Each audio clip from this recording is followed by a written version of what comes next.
You and I with poor connection. Screw you. I gotta say, screw you. Don't even know if anybody's here or not.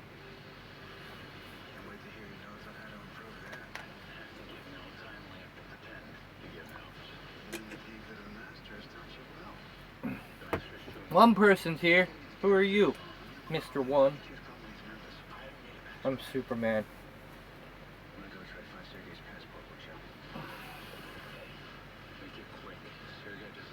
Come on, speak. Cat ain't got your tongue. Welcome to my house. Oh, you left. See how you are? Can't answer the question. Oh, One is back. Who are you? Oh, really? Come on now. No, I can't tell how many people are here, so. Is that how you dab? Or is it that dabbing? I'm watching you. Very close. I know you're there. You can speak. It's okay. Nobody's gonna criticize you.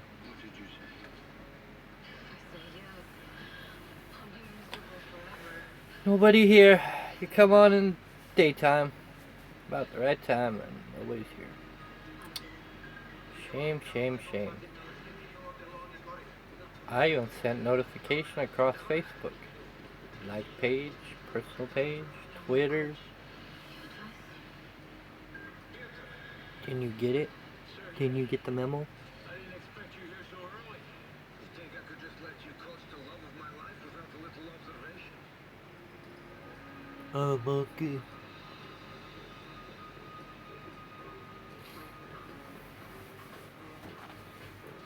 I'm curious to know what you think. So Katya's had trouble executing her south count. In my opinion... Well, it's gonna be the boringest live feed ever. She lands on the inside edge. Well, that would be a problem. The south count always lands on the outside edge. All she needs is a slight adjustment. The exception of... Alright, Sumner, Washington. See that in the vlog that it was 45 minutes and I cut it a little bit down to a normal 36 minutes and some change. Anybody gonna talk? Losing subscribers. I need to come up with something new. Like my best friend said, like me and my wife maybe acting like we're fighting. She's gonna kill me with the gun. Shoot me.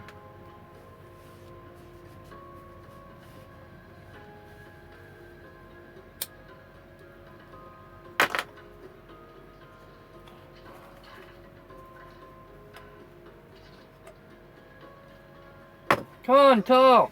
Jeez!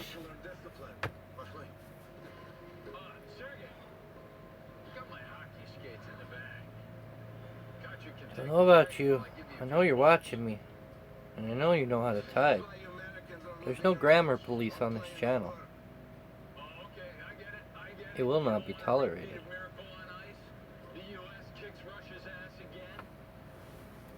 Hot in here.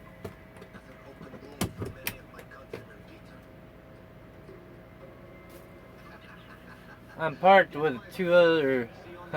There's a T680 Fest here. There's two other on my other side.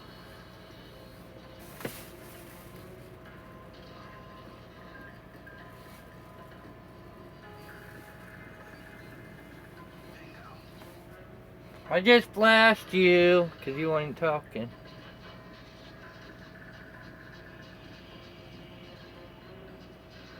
Our driver's going through a hard time. I can answer that. Can you answer that? And why? Because they haven't had a raise in 30 years. Cost of living goes up. Driver's pay doesn't go up. We need a new system and way of getting paid better for our time. I'm for by the hour. Once you that all the e-logs are across the board. I'm for by the hour because the e-log's gonna tell you when you started your clock and when you ended your clock. So figure 60,000 or more a year. Divide that by whatever. I ain't a mathematician. But I think it's time that the trucking industry gets paid by the hour. Since the e-logs are coming out, it wouldn't be hard to pay them by the hour for all their time they work. Not just by the mile. Cents per mile, I think, is the problem with trucking nowadays. Is why drivers are struggling. Some drivers, like my best friend, is struggling too. She don't get paid by the mile. She gets paid a little bit different being in the moving industry. Company drivers should get paid by the hour. Since e-logs are coming, there's no excuse for us not to be paid by the hour. All our time.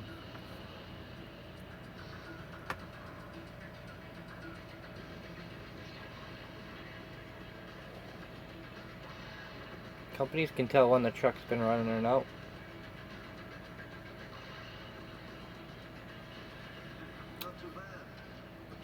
Yes, I'm not the only driver going through issues. Hello, Barb. I waved as I went by Vancouver today. I went, "Hi, Barb," and then just left. Did you see me wave? Went right on by Vancouver today.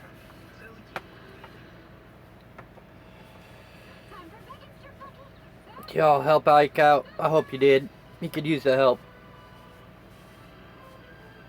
I guess Ike's wife's pickup blew the spark plug out. That situation, I just put a new head on the thing. I wouldn't even worry about trying to fix the problem because it's probably just gonna blow out again. Well, I don't know nothing, right? I don't work on cars. Oh wait, yes I do. That's my hidden talent. I am probably the best mechanic you can find when you need one. Just don't like doing it anymore.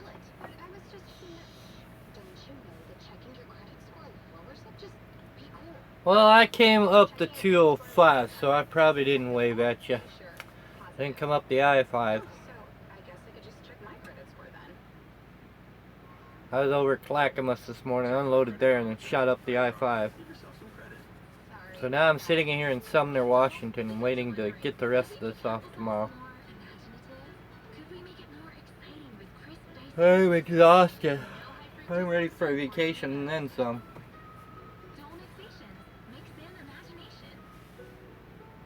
Sadly, we're not going to Butte because we don't have the money.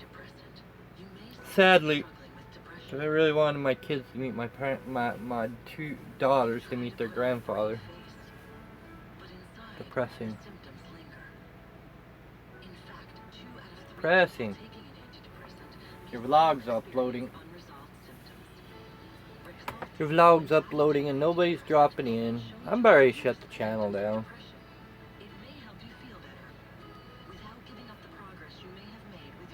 How about that? Does that work?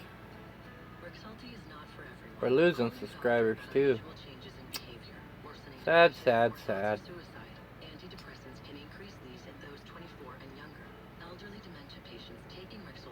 Jolly's at exit 9. No, I've never stopped there before. Never have. Usually it's exit 56 if it's north of there if I have to stop, or Jubits. A lot of times it's just Jubits. Jubits. 4 people are here now. So only one person can talk out of 4 and one can only like out of 4. You all just funny. Hardy har har. I'm tired. That's the fun part. I slept 9 hours last night. Good food and easy parking. Well, I'll remember that when I get a chance that time. Next time. I had to come up here and deliver in Kent today. I had 1 pallet. I was like, what the heck's the guy doing back there? He only has 1 pallet and he's like moving in and out like he's taking the rest out. And I asked him when he came out, I go, did you unload the whole trailer and realize you only had 1 pallet? He goes, no, yeah, kinda, but my 1 pallet was right in the middle of all those other pallets. So, now we're just sitting here waiting for 4 o'clock delivery at Fred Meyer's. Hello, NS.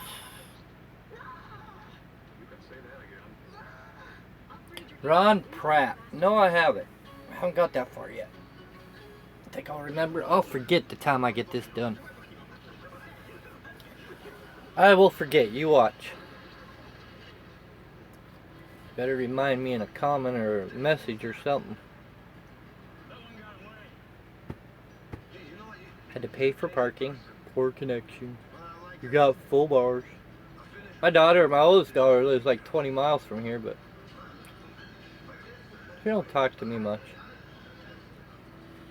I'm not bored.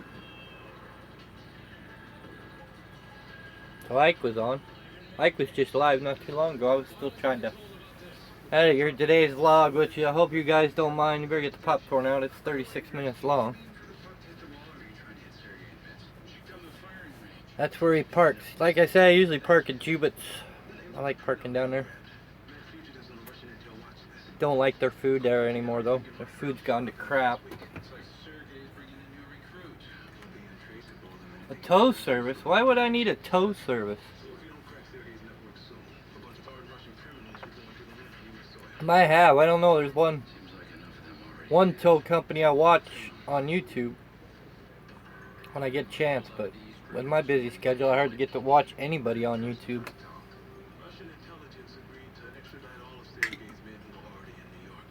Kind of have to watch a couple people on YouTube. Make sure they're not copying my content. If they do, then I copyright strike them and let my partnership take care of it. Ron's videos.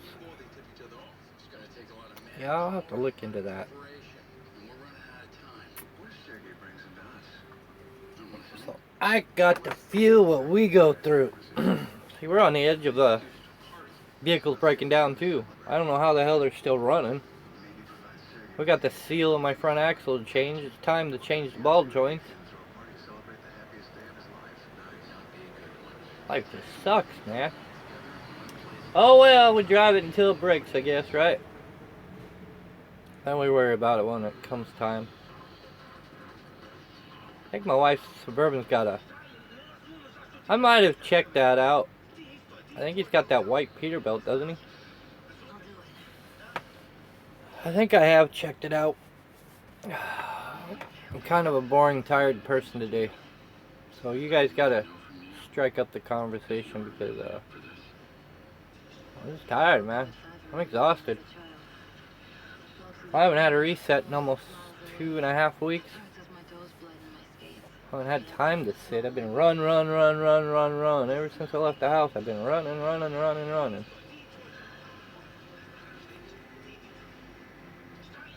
Wrong. Tow service. Did he do that video where, which truck was that? Was it Swift? It was down by the power substation that got stuck, or... That was funny. I don't know why drivers get it. Oh yeah, that is the guy, right?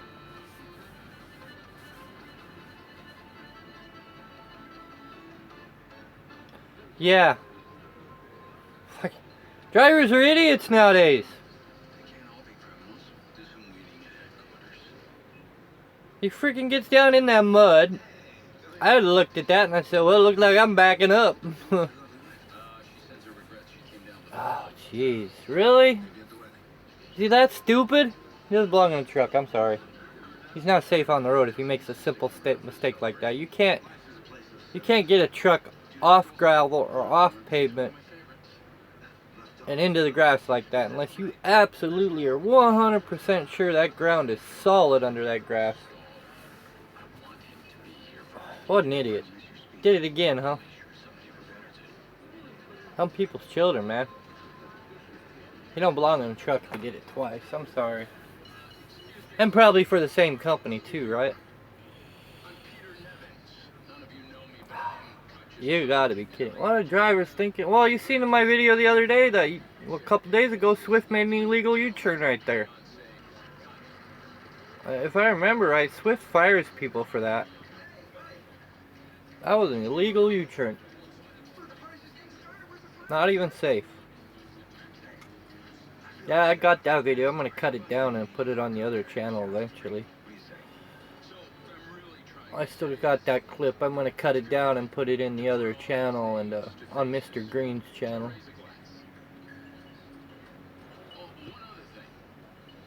I can't give my secrets away. Maybe I'll put it on Trucker Erik Rides Again. Or Riding with Trucker Erik. I'll put it on that channel. Yeah, what the heck was he thinking? Yeah, like I said, I don't get in between trying to maintain my channel and work and do this and that. I barely catch anybody. It's gotten to the point I can't catch nobody on YouTube. Luckily, you know, we're losing subscribers. We were up to like 1189, and now we're back down to 1182. And can I give up? Just shut the channel down? Is that alright? Hey RLS. Thank you, sir. I really appreciate that. I try my best. Yes, I got another channel. It's called Riding with Trucker Erik. That's where I kind of just goof off. And if I can get 1,000 subscribers on that, I can go live on that channel and I can just make that channel R-rated. No, why not? Well, then you better start sharing these videos and helping me get subscribers, because man, it's getting depressing. I want to blow all these other YouTubers out of the water. No, I think my best friend's right. I think she's right. I need to come up with something totally outside of trucking. And I have ideas for that and stuff, but I don't have the time off to do what I want. Because we're so far in the hole right now. Even taking a vacation time's scaring the hell out of me. I didn't get paid for vacation time. I wouldn't even take it off. I figured we're almost 200,000 in the hole. Don't know how that happened, but it happened. So, I don't know. Well, lost insurance didn't help. I owe the IRS. That doesn't help. Had to give the car back. That didn't help. So right now we're just at the status to pay the 2 car payments, rent, power, cable, and the phones. And pray to God nothing else bad happens right now until start knocking off some bills. It's life though. Life sucks. I'm not the only driver. I was talking to my best friend Michelle today on the phone, and she just spent $33,000 to have her engine rebuilt in her truck, and she's had to borrow money to keep her business afloat, and that really sucks too. Drivers shouldn't be going through that right now. You got Ike Stevens' wife vehicle breaks down, and they don't have the money to fix it. The reefer. I got the sleeper door open. It's hot in here. So why are drivers going through hardships like this? And then, you know, you got some people making comments, well, I got my brother and their brother driving and they're doing fine. Well, what's their situation, you know? Every driver has a different situation. Ike's got pretty much the same problem I do, tax problems. You know, I don't hate nobody. We know that. I like everybody, no matter if they don't like me or not. You know, and my tax problem, I pretty much said that in today's video. It's not really my fault either. I mean, it is, but it isn't. Everybody's having tough times. But the problem is, you know, truck drivers shouldn't really be having a tough time at all. And they don't get the respect like firefighters do, you know. Firefighters get all the respect in the world.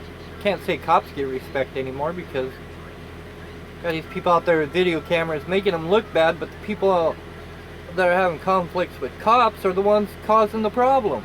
They're not obeying orders, you know. Yes, we have our rights and all that, but there's a system for that, you know. When your rights get infringed, there's a system for that. There's not you sitting there arguing with the cop who's right or wrong. Do what a cop tells you, and yes sir, no sir, yes ma'am, no ma'am, and do what they say, man. And if they infringe on your rights, file a complaint. There's a system for that.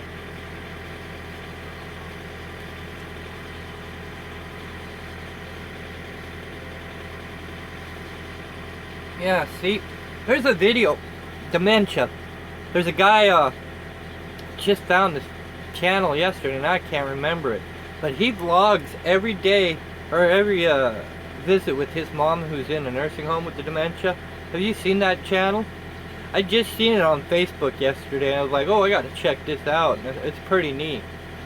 I'm gonna try to go from beginning to get caught up on those videos, but I'll see if I can find it. But Joe and me or something, or JoJo. Look up JoJo on YouTube. I think that's what it is. Or look up vlog dementia. My mind is freaking slipping.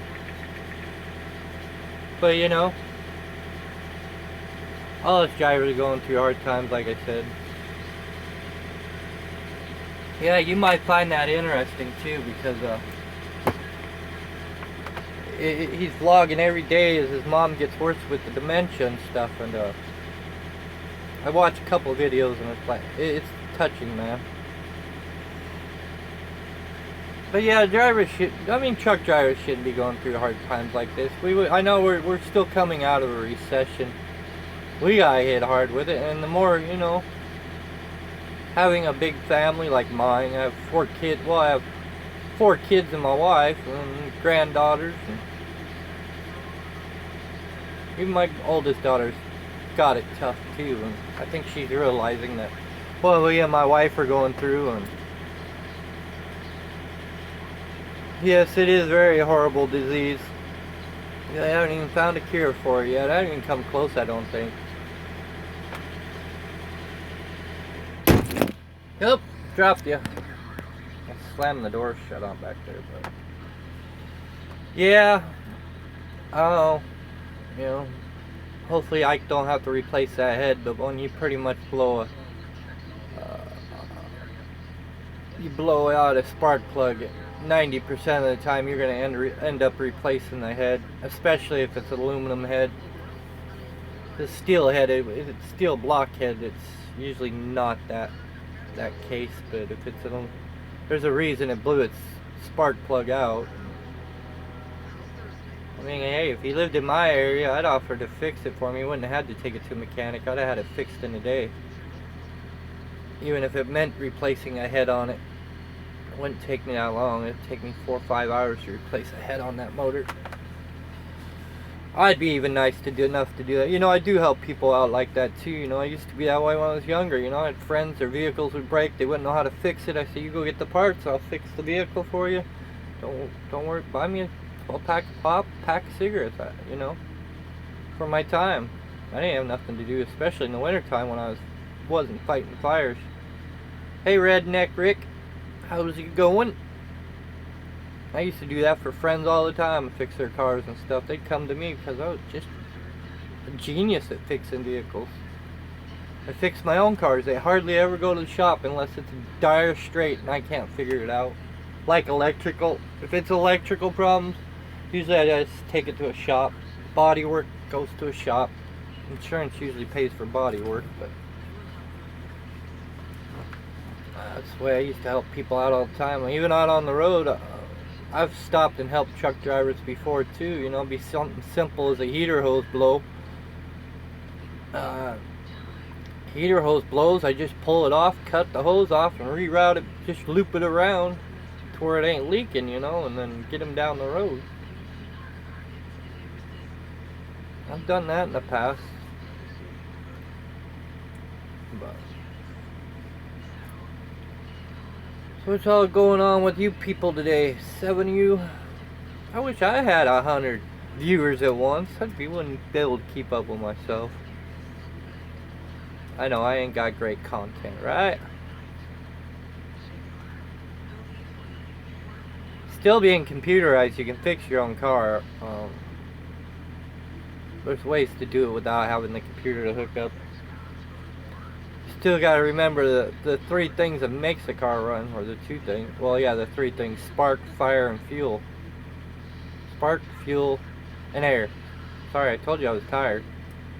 You ain't getting those 3 things, then you know you got an issue somewhere. Sometimes it can be just a coil pack bad, but I used to have hookups for cars. I have a program on the other computer, but I don't have any hookups for the newer rigs we got. I ain't got one for the Dodge yet. I ain't got one for the Yukon. I need to go get those connections, and then I can diagnose. But it's like Dodge though. If you got a problem with your Dodge, all you gotta do is turn the ignition on 3 times. It'll flash you codes and tell you what's wrong. And then you gotta trace it from there. But a lot of it's just corroded wires into the ECM or something. And all that. All that. I don't know why I'm so tired. I got up at 4 o'clock this morning, slept 9 hours. Just exhausted. One more trip out and it's vacation time. Oh, Prius, take it back. Get rid of it. You wouldn't give me one of those cars. Just one of those battery, just that battery pack underneath your back seat there's $7,500. That's a lot of money for a battery pack. Nope. I wouldn't even touch a Prius. No way. Aw, look at them kids on TV. You can tell I'm exhausted. Look at my eyes. Wow. Wow, wow, wow. Wow, wow, wow, wow. Yeah, but if I try to take one of my cars to the shop, my father-in-law yells at me like no tomorrow, or my wife hears about it. Because my father-in-law's got a big old shop. 34,000 on an 08, that's pretty good. You don't go very far, do you? The store and back?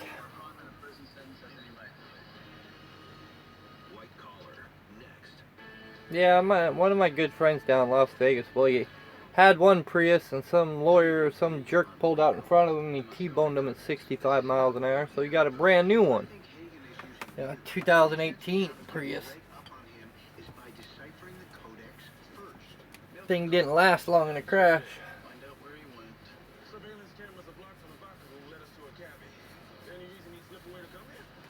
Well, at least we could say Barbara and both in the same state.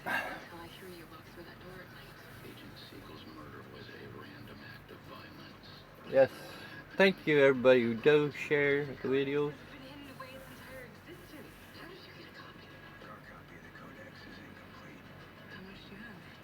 5,000 miles on it?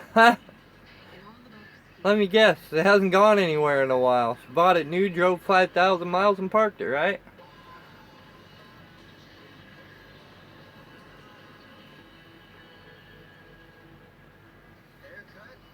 Wait another 20 years.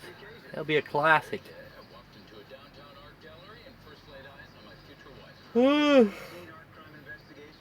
Luckily I ain't gotta go anywhere today. Tomorrow's simple, just get this unloaded and drive. Drive to the yard. I pick up 6 hours, 7 hours tonight at midnight, 6 hours tomorrow, and I still had over 6 or 7 hours today left. So we'll be able to hook and book another load. Probably out to Chicago. And back. And back. Open to public. Truck wash. Interior washouts. Interior washouts. The truck needs to clean inside. If you get a pickup, get a Dodge, man. Get the Hemi. Get the Hemi. My Hemi makes a lot of good noises, huh? My Hemi sounds good. It ain't got no muffler in it. It's all straight pipe. Wait till I get the true dual pipes on without the cats on there. That puppy gonna be loud. And the long two headers. I'm in a dream world. This is probably never gonna happen, but let's imagine what that thing is gonna sound like though if it does. Oh, hear me coming a block away. I didn't cut the muffler out of my wife's Yukon yet and put a straight pipe in. Hate driving the Yukon because it's too damn quiet. Did you ever think where you're Oh, you've been flashed. that day? Now you're blind. Too scary to think about. You're blind. Can it get any better? You're blind. You're blind. True to the honor wall. That was something at least. Dave, what kind of Yeah, you can get a used pickup. I prefer Chevy or Dodge before a Ford, but I'm still trying to find us a travel trailer. I want at least a 24-foot, but that idea hasn't worked. I think I did. That idea hasn't worked yet. That's Jill. Jill. Yet at all. Too quiet though. Oh, that's Jill. That's 6,000. My ex. Well, you could take your mom's Honda and trade it and get something nice too, though. I mean, you probably ain't using it anymore since you can't drive. Never thought I'd see you. But then you probably got your dad, or if he's still around. Nope, there we go again. We dropping you. Wait. I don't know. Find a pickup. Well, you can find a two-wheel drive pickup in that price range. Trying to find a two-wheel drive in a pickup in the Northwest is kind of hard to do. That's you could probably get a good trade on the Honda plus 6,000 down. You could probably find something around 12, 13,000, like a Alright, look, yeah. late model, early model 2000 That's what I do. Chevy. You still in SSG? Last time I checked in. What's Ah, SSG special surveillance? that group? sucks. We try Sorry to hear about that. follow 'em, report 'em if we can. It's fascinating. You still drink bourbon? On occasion. Yeah. You stupid thing, would you stay put? Why not? Eesh. Hey, Wiz, don't want to stay put. Stay out of our way. I don't know, find anything around $6,000 in this price range for a pickup's hard to do. Unless you want to make payments on it. Do. Hard to do. White collar. Criminal Minds. All day tomorrow, 12 p.m. Criminal Minds. My favorite show. Eye on television. Eye on television. Hey, your vlog's almost done saved. Bet you cannot wait to see it, right? It's, you better get the popcorn out. It's 36 minutes and 50 seconds. Almost 37 minutes. Almost 37 minute long. If you have I was trying to say, oh, I want to make this a short one today. That didn't happen. I can tell you, Broly. Yeah, I don't know where you're going to get one for $6,000. It's in But the real proof very good condition. said Prolia helped my bones. Two-wheel drive, maybe. Are your bones getting stronger? Do not take Prolia. That is a good question. Are pregnant, are allergic to it, or take it. I couldn't even find a two-wheel drive. I was looking for one. Trade the Impala in, and I couldn't even find a two-wheel drive. Rash, itching, or hives have happened in people. I just wanted a two-wheel drive, standard cab, short box Ram, and I couldn't find one. Pain in your hip, groin, or thigh, as unusual thigh bone fractures have occurred. Prolia can cause Yeah, you don't need four-wheel drive over here. calcium, We need four-wheel drive. which could require hospitalization. Well, you can check down in Texas and see if there's anything down in there, and then you have to have it shipped up here, though. That's the thing. 2 shots a year. I have proof Prolia works for me. Can it work for Texas, I know there's a lot of two-wheel drive cheap pickups down there. It's better to get a long box, though, if you're going to pull a travel trailer behind it, because it'd be more stable on the road. Just picks it all up.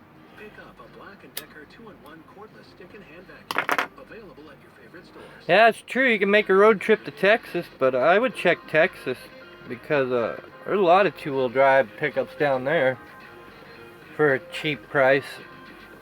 And then you could just put your Prius up on a car dolly or something and tow it back. Right?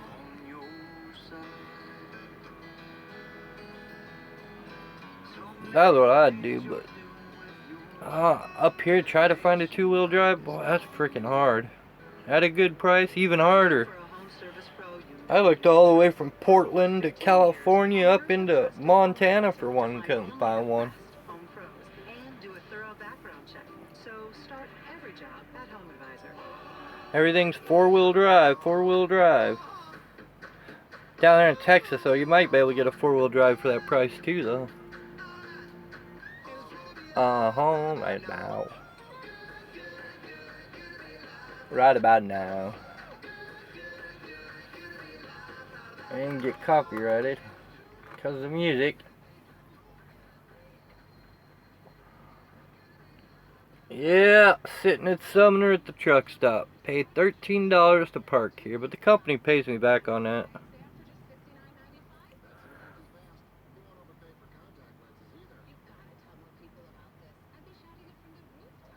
Tuh. I can see trying to put lumber in the back of a Prius. Oh lordy.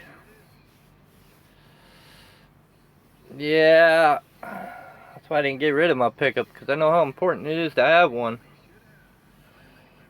Much as I should have got rid of the pickup and kept the car. I don't really want to save money. I'd save about $400 a month instead of $200. But the pickup's worth more money. Worth more. You can get 8 feet inside a Prius. Holy cow. I only have 5.6 box on my pickup. 8 feet would be sticking out over the bed by another 3 feet.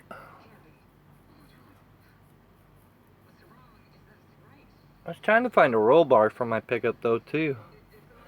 Trying to find a roll bar for a newer pickup. Good luck in that. And I was going to put the lights up on top. Put it up on the dash. So if you need a 16-foot board, you got to get it cut in half. And then you got to put it back together when you get back.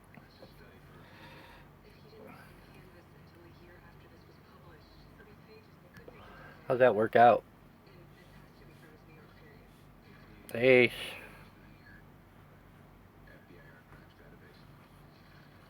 Why didn't you just go like Home Depot and just rent their little pickup truck to get your 16-foot board back? Normally if we got to do that, they're 16 feet long. I can use the Yukon for it and put it up on the roof, because the Yukon's got a roof rack. So if I had to get 8, even 8-foot boards, I could still use the Yukon and haul some on the rack. Or spend $25 to rent the truck, yeah. A lot of places, a lot of lumber companies will deliver though too if you need a high quality, you know, a whole stack of lumber. They deliver it for you. Home Depot and Lowe's don't, but you have to haul it yourself. But if you go to a regular lumber company, then they make it special. They make deliveries.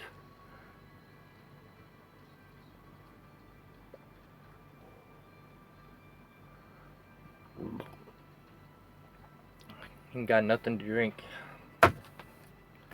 Not a thing to drink. I'm out of money for the day. I used my $25 up just to eat. Didn't buy enough to drink, but I eat. Well, that just sucks, huh? My mistake. My bad.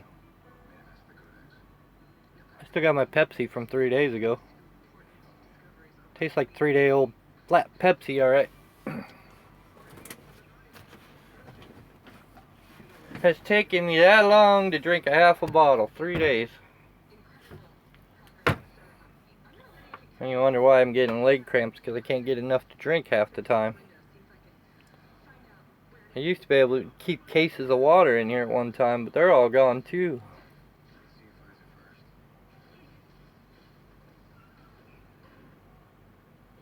I still got my chicken over there. I don't eat it here in a minute. I'll put it in the fridge for tomorrow. Use it as lunch.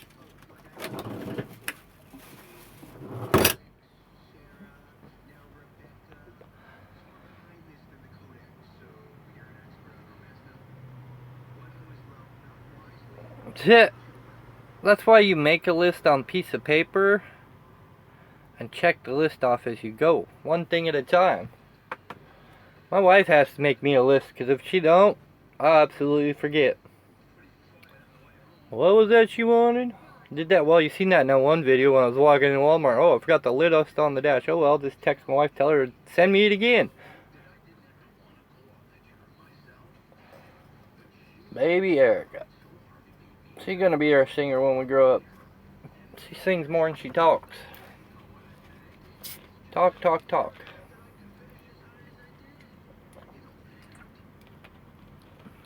Flat Pepsi. Yummy. Yummy, yummy, yummy. Hey, everybody's going through hard times, and you can't get help if you make too much money. So you go in and mess.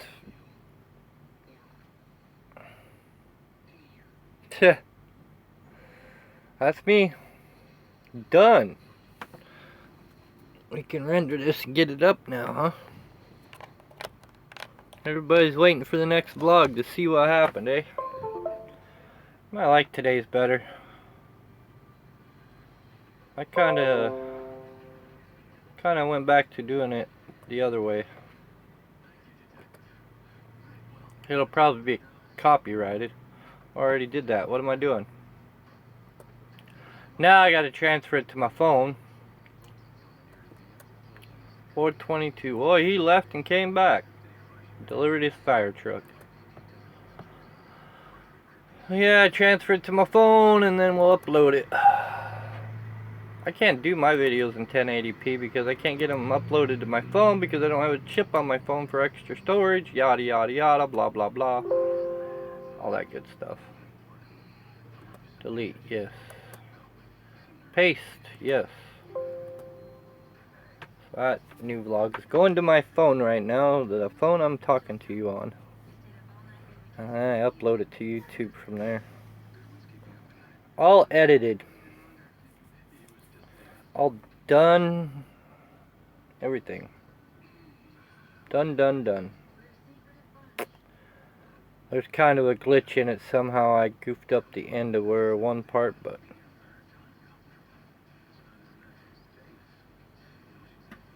now why don't you just go be a CNA or something? I mean, in Washington they pay you $15 an hour now for minimum wage, so it's just pretty good. It's more than my wife gets.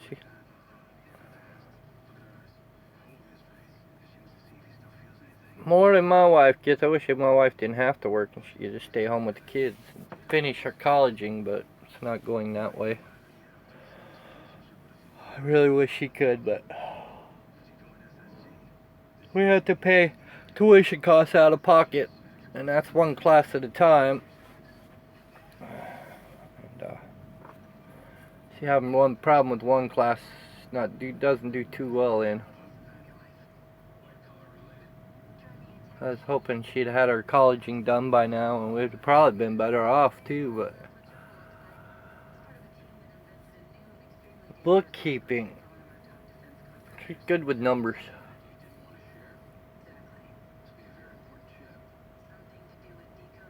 Too draining, yeah. I was watching a video on Facebook the other day, and a lady's 91 years old and been a nurse 70 years, still working as a nurse.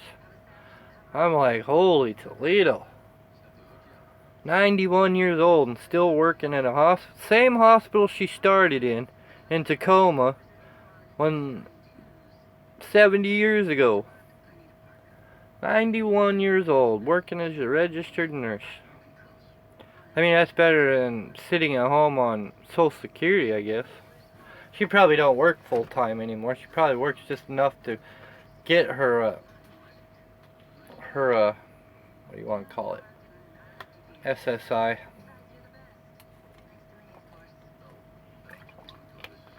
Flat Pepsi. Oh, yum. Tastes better when it's not flat. Yes, life sucks. Yeah, sorry, I was straight to the point yesterday. Nobody liked it. I didn't really care. Just stating the truth. Oh, it's trying to rain again. It was raining this morning when I was coming up to Portland. Boy, that new casino's pretty fancy up there, but you're right, they screwed it up. And put an exit right at the end of a freaking on-ramp for a damn weigh scale. I like to know whose bright idea that was. It wasn't too bright. But it should have put the exit before or after. Wheel-Trans. But, pardon me. We all have 5 people here and only 1 person talking. Can you believe that? What are they watching? They're not talking. Are you driving while you're watching me? Is that it? That's why you're not talking? You're driving?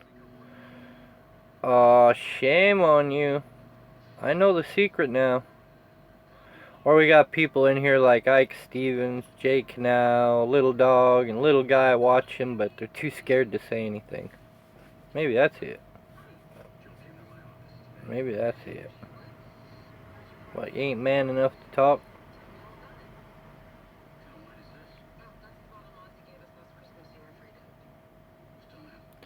Well, that sucks. That's what my wife wants to do, is bookkeeping and accounting, but sadly she hasn't got her college finished yet. Wheel-Trans Logistics. Might as well just say Prime. Prime. So Barb's the only one talking, so is the other 5 people driving and watching at the same time? Is that it? Are you watching me while you're driving? Watch out for that squirrel! Look, there's a cop behind you.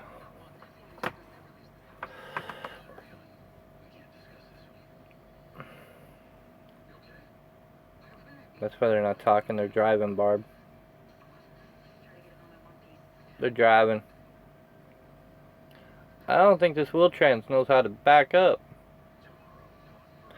I almost had a guy at Cool Pack take my mirror off on the right side. I had to lay on my horn. If I didn't lay on the horn, he would have got it.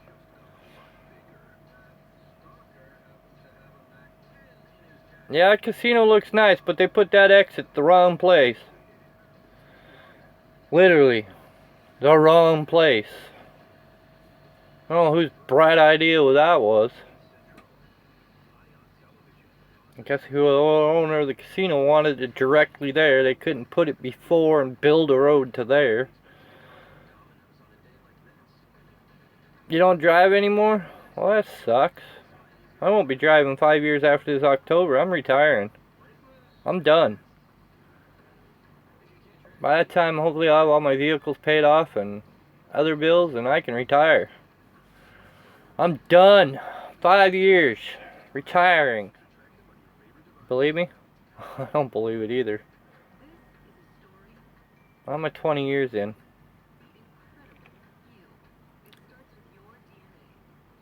I'm hoping by then I can, but don't know. We'll see. I'm gonna be a stay-home dad. Now I'll probably go work for the county or state. I could have this year probably, if I'd have got the job, or if I applied for the job. What is up with these Freightliner drivers thinking they gotta drive around with their high beams on and blind everybody? I don't get that either. CSRT's bad for that too. I just want to get my spotlight out and just blind them. 5 million watt candlelight spotlight and just hit them in the eyes with it one of these days. That wouldn't be right. Great idea and all, but it wouldn't be right.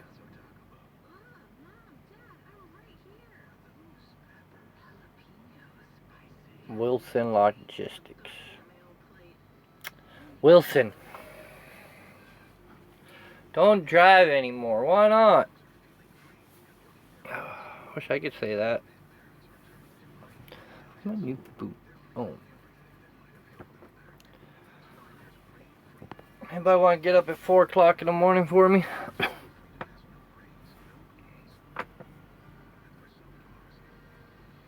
Doo-doo-doo.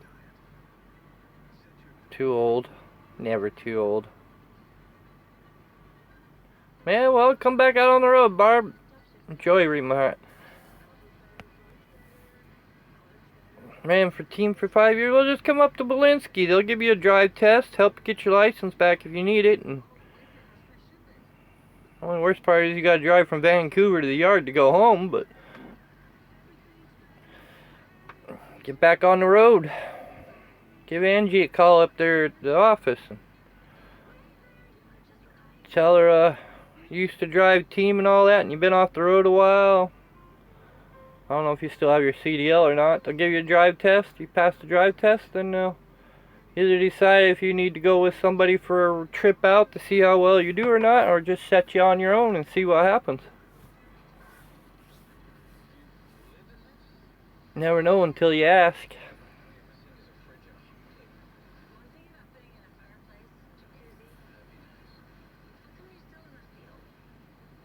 Well, I'm sure because I've talked to Angie about another driver. He didn't come to work for us, he went for somebody else, but she made the offer they would help that person get their CDL back. So I'm sure they would help you get your CDL back if you told them your situation and stuff. And you know, you'd have to study the Washington driver's manual and all that. Probably get your CDL permit. They'd probably help you with the truck, take your road test up in Yakima and get you back on the road.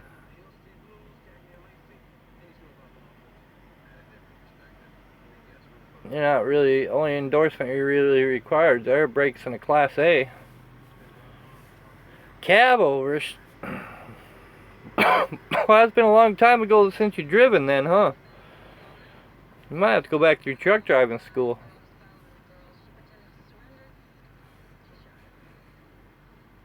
Cab over a long time ago.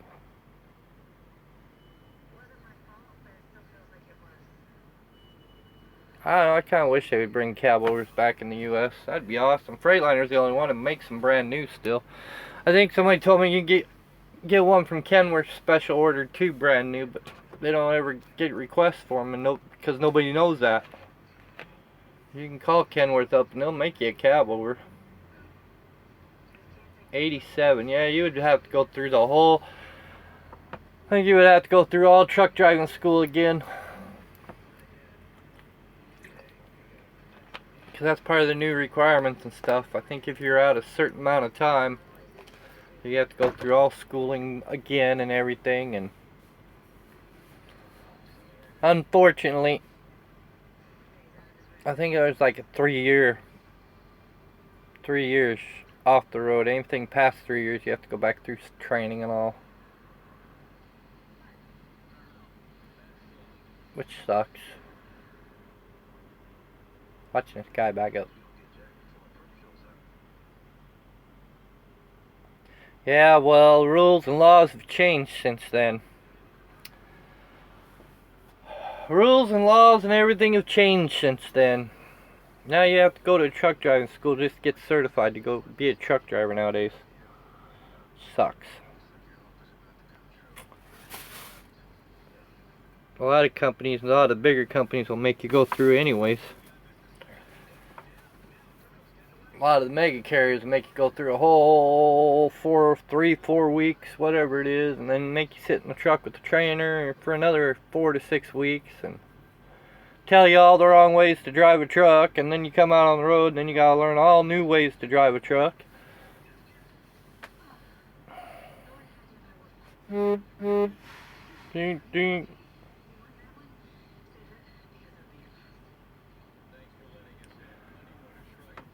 Yep, that's what they pretty much tell you too.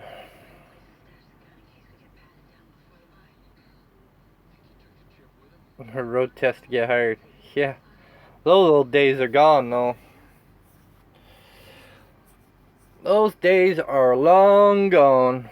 Not that easy to get into truck driving. I mean, it's easy, but you have to go through all the schooling, the background checks, and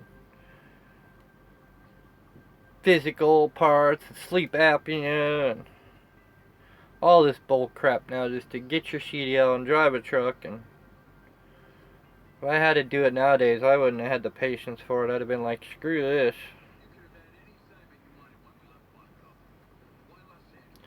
Yep. It is no longer no. It's easy, but it's not easy to get into truck driving. That's probably the advantage of the mega carriers. They can put you through school and put you in a meat in a seat. No, I don't have to have the engine on to blow the horn, but I'm in a truck stop, so there might be somebody sleeping around me, so I'm not going to blow it. Oh, respect the other drivers. I don't need the engine on. I've got air in the system. I'm good to go. There's air in my tanks. I can blow that horn until the air runs out, and then I'll have to fire the engine up and re-air the truck up. And then I got a city horn on here, so it's an electric horn. I can blow that till the batteries die, and then I have to start the truck up. My finger's stuck in a hole underneath my table. Help me. I know I'm very chatty. I'm tired. Brad, man. Brad. Gee, no Kip and Jake or Asia and mine. Yeah, we don't want to. Yeah, it's alright. Yeah, nowadays you gotta know how to double clutch and out of Rollins. Back in the 80s. A lot of the interstate system wasn't built in the Northwest in the 80s. They were just actually finishing up. Remember St. Regis and Wallace and 4th of July? A lot of those interstates weren't completely finished at that time. Had to drive through St. Regis, get off the interstate, drive on US 10, get back on the interstate. Then you get to Wallace, you gotta drive through Wallace, the only stoplight on I-90 for ages. And then get back on the interstate, and then the interstate went along Lake Coeur d'Alene, and yeah, Wallace didn't get done until about the mid-90s. They were having a problem getting the interstate through Wallace because they wanted to tear all the walls down to build the interstate through there, but it became a big fight, and the Historic Society took every building in Wallace and classified it as a historic building, so they couldn't tear them down. So if any building burns down in Wallace, it's got to be rebuilt back to its blueprint specifications. Because it's all historical society town. They can't tear nothing down. Anything burns or crumbles, then they have to rebuild it back to the way it was. And that was the problem with the interstate going through Wallace, and then they came up with the plan they'll have to go over the top of Wallace, which they pretty much did.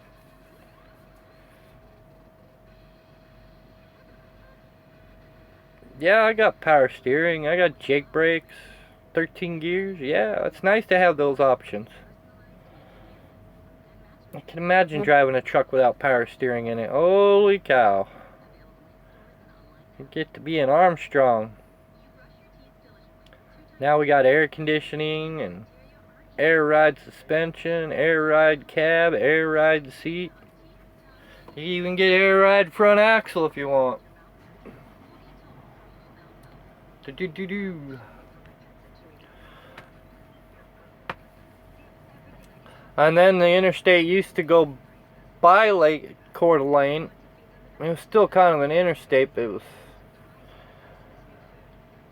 narrower and had a good curve in it. Yeah, I've never had a steer tire go. I've been pretty much, I've always watched my steer tires close. In fact, I got weather check on these, so they're probably going to get pulled off and new ones put on, but we'll find out when I get to the yard. They might pull them off. They got weather checked real bad this winter. I just noticed that when I was shining the two front wheels. So I'll write it up. Weather check, rotate, replace. We only got 130,000 miles on them. 135, something like that.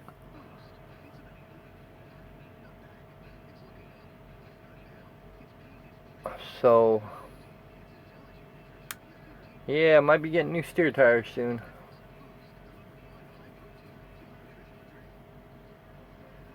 Unfortunately. Yeah, then they built the new interstate over Lake Coeur d'Alene, which is a joke, because it used to just be flat to go around. Now you gotta go uphill, round curves, and downhill. Yeah, well, power steering nowadays, backing up ain't so hard. It's harder to go forward than reverse. Power steering makes it like a cakewalk. And you don't need to steer the rear wheels very far to back up either.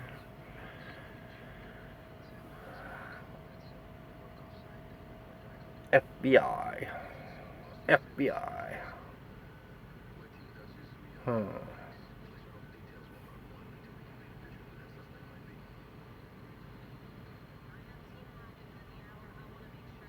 FBI. Criminal minds, suspect behavior. Oh, did you say something? I was watching TV. Gee, I figured my wife would join us, so she's just being quiet, and Erica's like stole the phone and she's watching me. Hello, Erica. Are you out there, Erica? She's probably watching. She's probably watching me. Erica is. Daddy, daddy, daddy, daddy.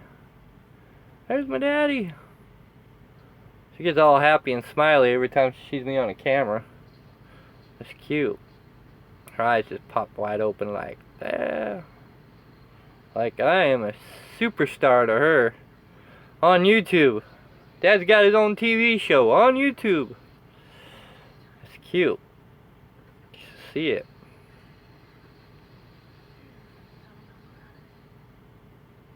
Showers in the men's restroom. I still seen truck stop. There's Wenatchee's got a truck stop that's like that. There's showers in the men's bathroom.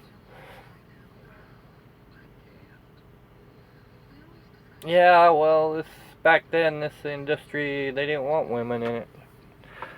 Got to go. See you later. Be safe out there. I will do that. Don't have too much fun. Stay out of trouble. Don't do anything I wouldn't do.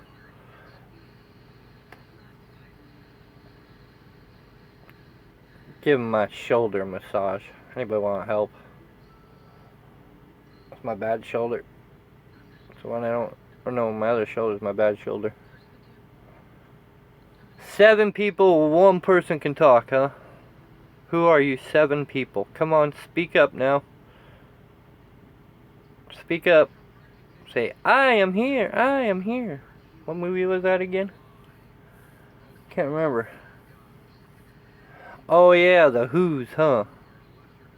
We are here. We are here. This little ant in the world.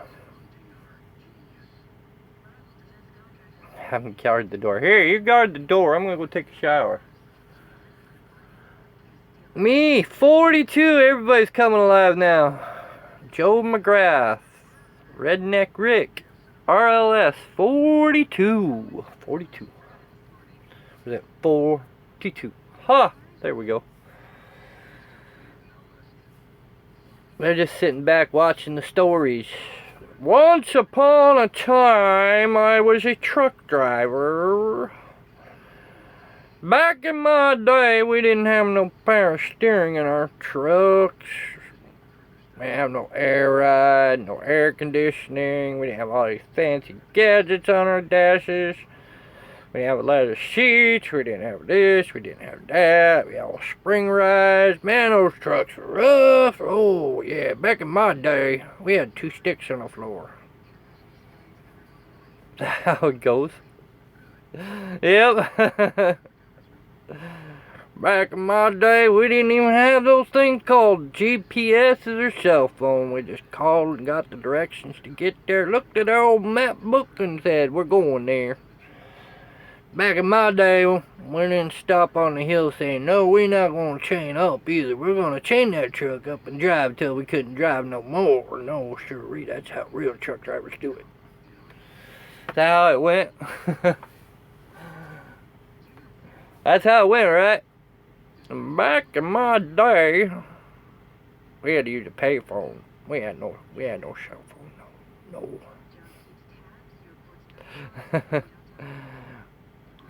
No, we had to call our dispatcher around 8 o'clock in the morning when they come in, and we had to wait on hold because all other 50 drivers were calling in at the same time to check in too. We had to tell them where we were and where we were going to be the next day and all this. Oh yeah, and then we had to get our loads and all that through our dispatcher. We didn't have no fancy thing called Qualcomm.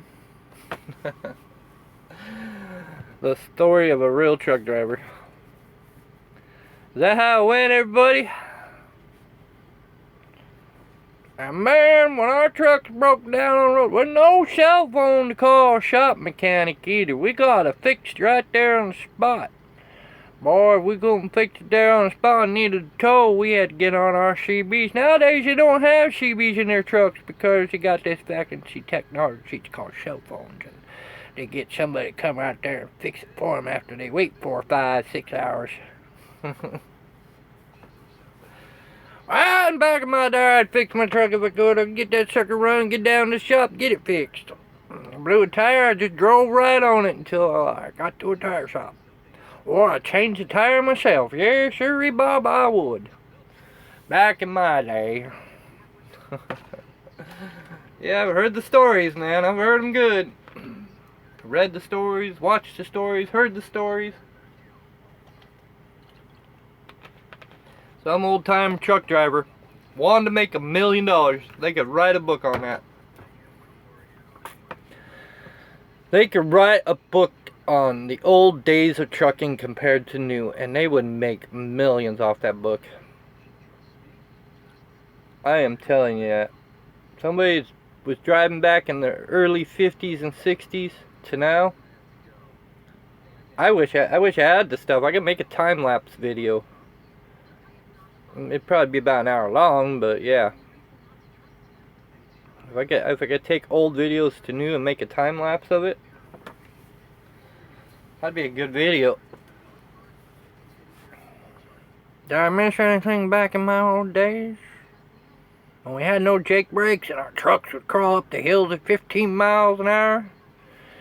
I would read it too, but I didn't start driving in the 50s and 60s. If I could find people to interview, like who drove in the 50s, find somebody drove in the 50s, then find somebody drove in the 60s, and then find somebody drove in the 70s, you know, they had to start in the 50s is when they started driving. Then find a driver who started in the 60s,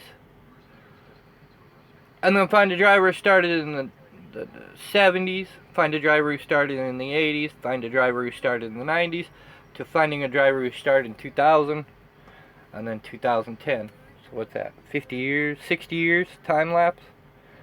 So you do like a 5-minute interview with each of those drivers, or 10-minute interview. So we got a whole hour right there of video. That would be a good video to do. Just sit them down in front of a truck in a lawn chair with the tripod and the camera there. That's why I want that $2,000 camera, so I could do things like that. That would be a great video right there. Even find somebody who started in the 40s, make an hour and 10-minute video. Ask them questions, what it was like, what the trucks were like, how they got started. And that would be a great video to do if you can find drivers. So you got the 80s covered. Now we need somebody from the 40s, somebody from the 50s. So forth, so forth, so forth. And then we can call the video back in my day to or we can call it old school trucking, new school trucking, or time lapse of trucking, driver's view, something like that. Yeah, I have great video ideas, but can you find people to help me and do them? Impossible, literally. Cause you know I have 2000 covered. Or I got my best friend Michelle. They can cover that. It's the one she started. Yeah. Ask them all the same questions. Don't change none of the questions. Make a list of questions to ask them. People could leave the questions down. Come up with the questions. Put them in the comments on a video. And then take the top 10 best questions. And Ask the driver from the 50s, the 60s, 70s, 80s, 90s, 2000, 2010, we're almost in 2020. And then you can see the difference in trucking in 50, 60 years. 60 years. 60 years of trucking. How it's changed or something like that, you know. But yeah, if I could find drivers that are like that, I'm sure Terry Barnes, he started back in the 70s or 80s. I don't know who could do 90s. I don't know any drivers who started in the 90s, early 90s.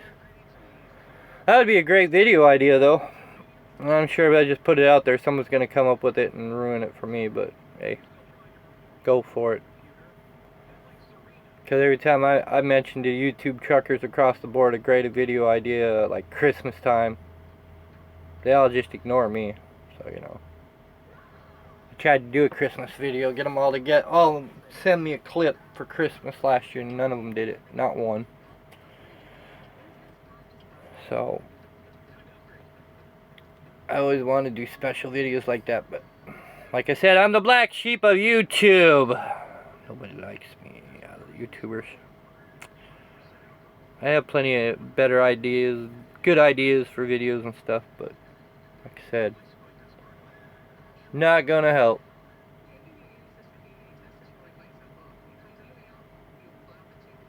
Oh no, they don't look out for each other, they don't respect each other, they don't help each other. But you know, it's like, I shouldn't get on this soapbox again, but like when Little Dog needed help, they all came together. Ike needed help, they all come together. Shit, I've been struggling since freaking beginning of winter. I need help, but I'm not gonna ask for it. People want to help, they can help. I mean, some people have helped. A lot have actually helped in their own way. I can go through the list, but it's on my phone for one. And Transportation Nation Network. You guys ever check that link out? They helped us out too. They helped us out big time with Cecilia and the stuff she needed. Diapers. I think we used all those diapers up by now. But I've needed help a long time ago, but I just do what I can. I gave up pretty much. Just letting it go now. I'm watching this guy back up with his long-nosed Kenworth in a ridiculous way. I wouldn't have done it that way. But it is what it is, you know. Just dealing with it. I don't, you know, to the point I don't care anymore. Sucks. Kids are going without food and stuff, and oh well. I didn't want to get back on that subject, but you know it is. It is what it is. Everybody's having their issues. Like I said, my best friend, she spent $33,000 on it, getting an engine rebuilt.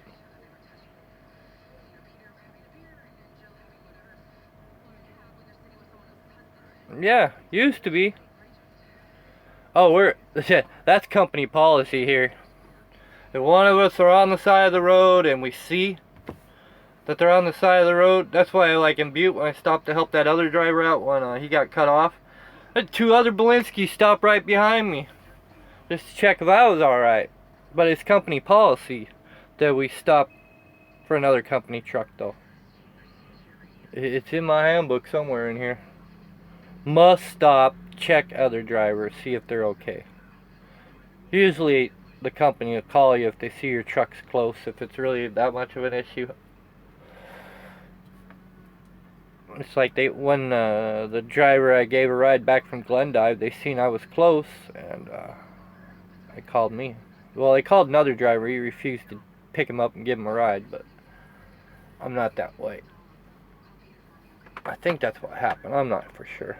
Oh no, but I know why he couldn't pick him up, because he had his wife on, team driver. That's why they couldn't. So I was the next one up the bat.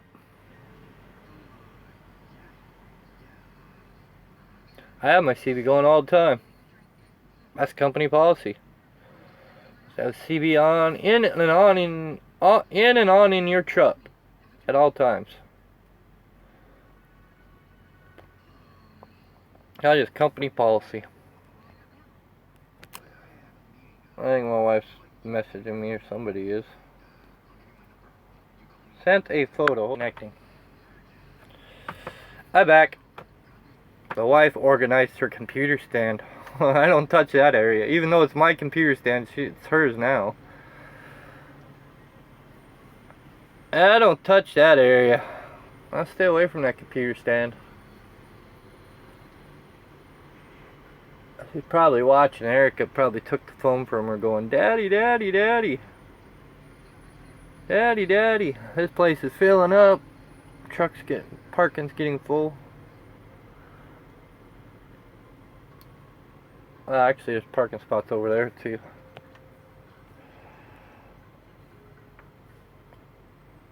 Oh, your video's ready to go up. Are you ready to watch it? When I get 300 views on the last video, I'll post it. How's that sound? 300 views on the last log, I'll post it. How's that sound? Man, I would get behind because that'd take forever. This guy's gonna flip a U-turn.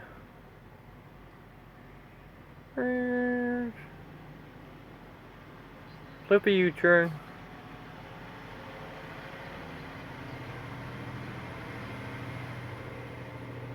Flip a U-turn. Yeah.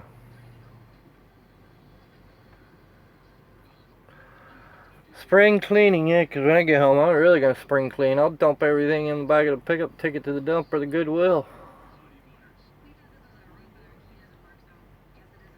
5 people and only 1 person talking. Come on now. Don't be so shy. Give me a topic to talk about. I hear a reefer firing up. Brum! Oh, now 4 people here. This is the most boringest live ever. There's probably other YouTubers on. They say, "Oh, Eric's on live. Let's all jump on live at the same time. Nobody watch him." Is that how that goes? Oh my gosh. I'm gonna kick out of here. That was interesting. Family. Family what? Joe McGrath. Family.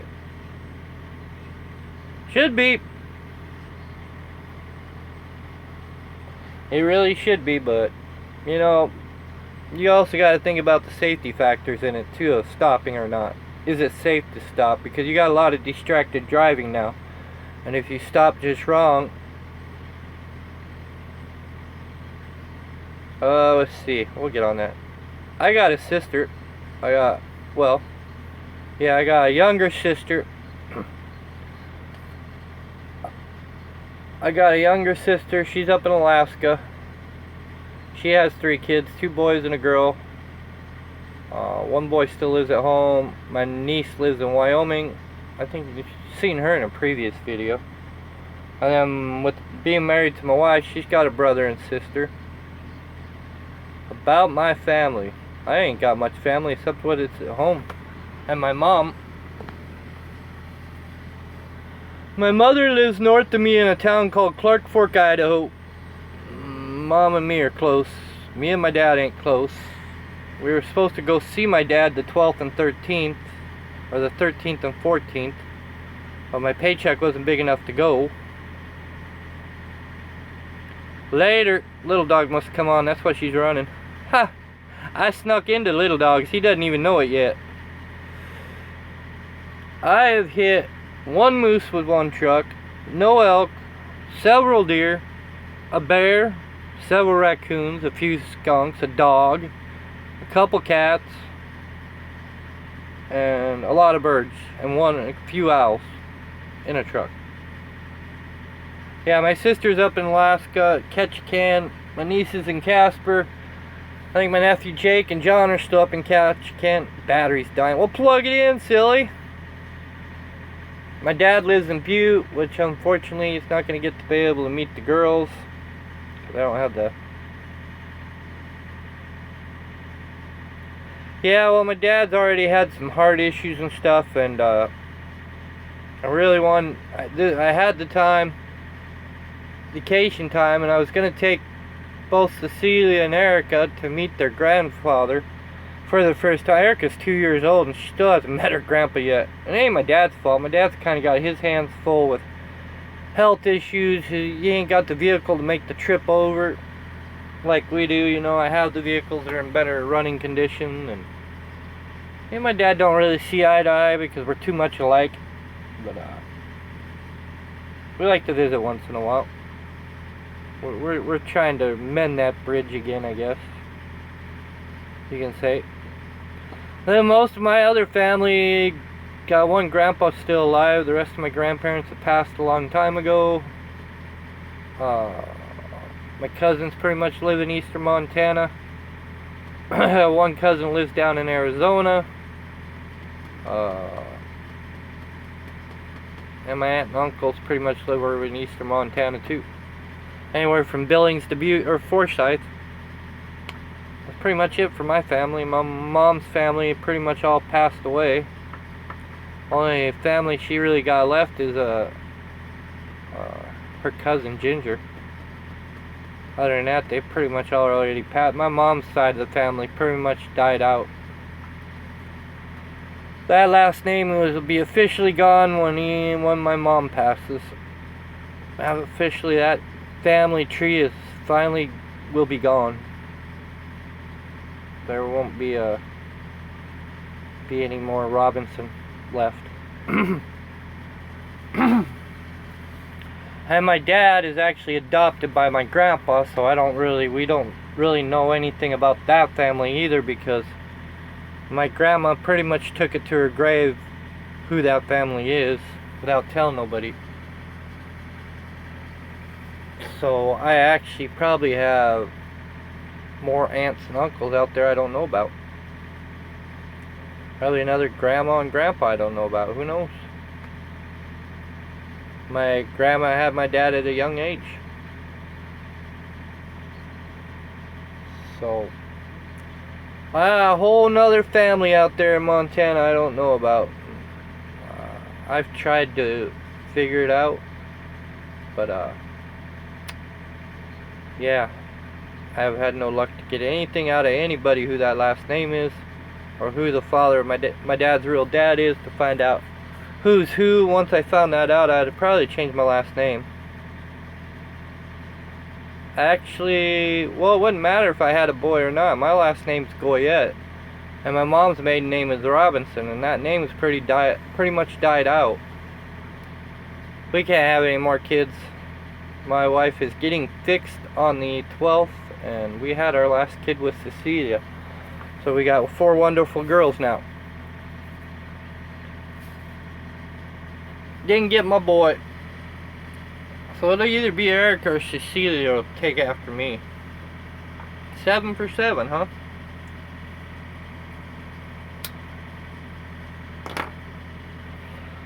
So, yep. Yeah, because me and my cousin Tony were the last 2 Goyettes.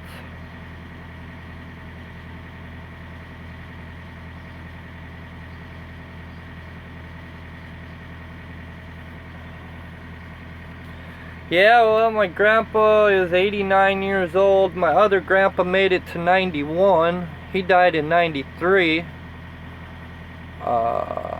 2002, my other grandma died at 85, I think.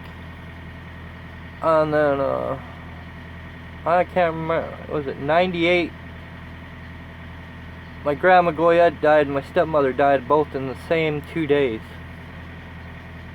My stepmother died in a rafting accident. I almost died on that trip too. And then, my grandma died the next day. I can't remember her age because we didn't see eye to eye either. Yeah, my dad, I think, had an aunt and uncle in Missoula. Lived in Missoula for a long time. I haven't seen them since I was a kid, so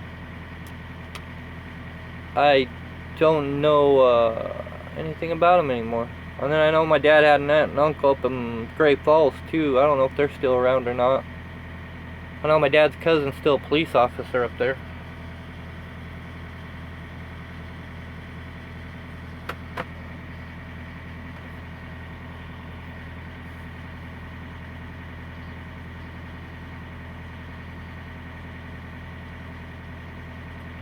Yeah, it would be better if I could buy my own rig, if I had the good deal like Little Dog and Little Guy had. But I ain't buying no damn Volvo truck because it wouldn't be feasible. And the Kenworth I drive now and it costs less on maintenance and is more reliable. But I'm just looking at retirement in 5 years from October. I've been in this for 20 years at that point, so 20 years is enough. It's time to enjoy the rest of your life after that point, especially when you hit 50. So I'm not buying one anytime soon. I didn't fall out of the boat. What happened is Sweden. Never been to Sweden. I didn't fall out of the boat. What happened is we had a wave catch us off guard out of nowhere, and it flipped the boat over. It flipped the raft over. And when it flipped the raft over, I had tried to save the raft by putting all my body weight outside the boat, holding on to it, but it bucked me over and still flipped it all out. I got stuck in what they call a... Yeah, well, I got daughters I want to spend my life with. I've been pretty much working since the age of 18 to 50s, long enough.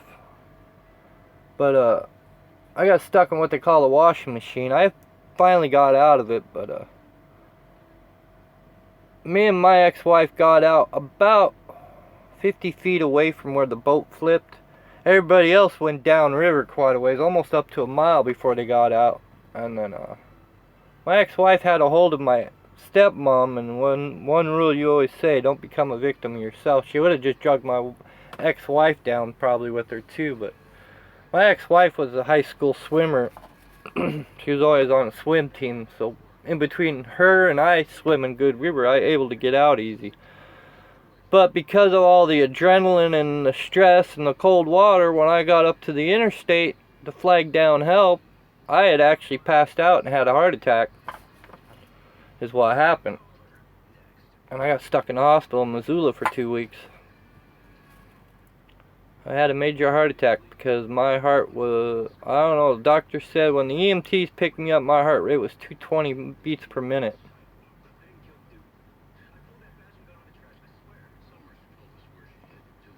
Nope. I have a plan. I am either going to go work for the DOT in Idaho at Scale House, or I am going to go actually work for the State Department. So I'll still be driving. Well, that's the second time I've almost drowned in my life. The first time I was 7 years old and I slipped on a rock when we were crossing the shallow part of the river to go fishing with my dad, and when I slipped, the current caught me and took me under and I drowned.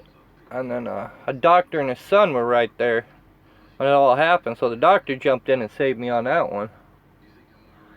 So me and rivers don't work anymore. I don't deal with rivers after the second. I figured the third time's not going to be a charm. Yeah, I had one lung that had almost 90% of water in it. I had to pump all that out of my lung, and then I had that heart attack. And that with the hypothermia, the shock of the cold water, put my heart just into a no man land.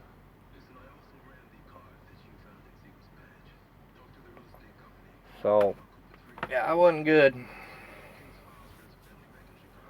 And then look at me, I run into burning buildings. I've fought wildfires, been burned over 3 times. Getting your little fire shelter, and it's about 5,000 degrees of fire going right over the top of you, hoping you make it out of it. Hotter than the sun, they say. Shake and bake. Yeah, that wasn't a good feeling either. That was human error too, because spotter not watching out for you and watching the weather. By the time I hit 50, I've already done 30 years, 32 years of hard work. And I'll still work for probably go to work for the county.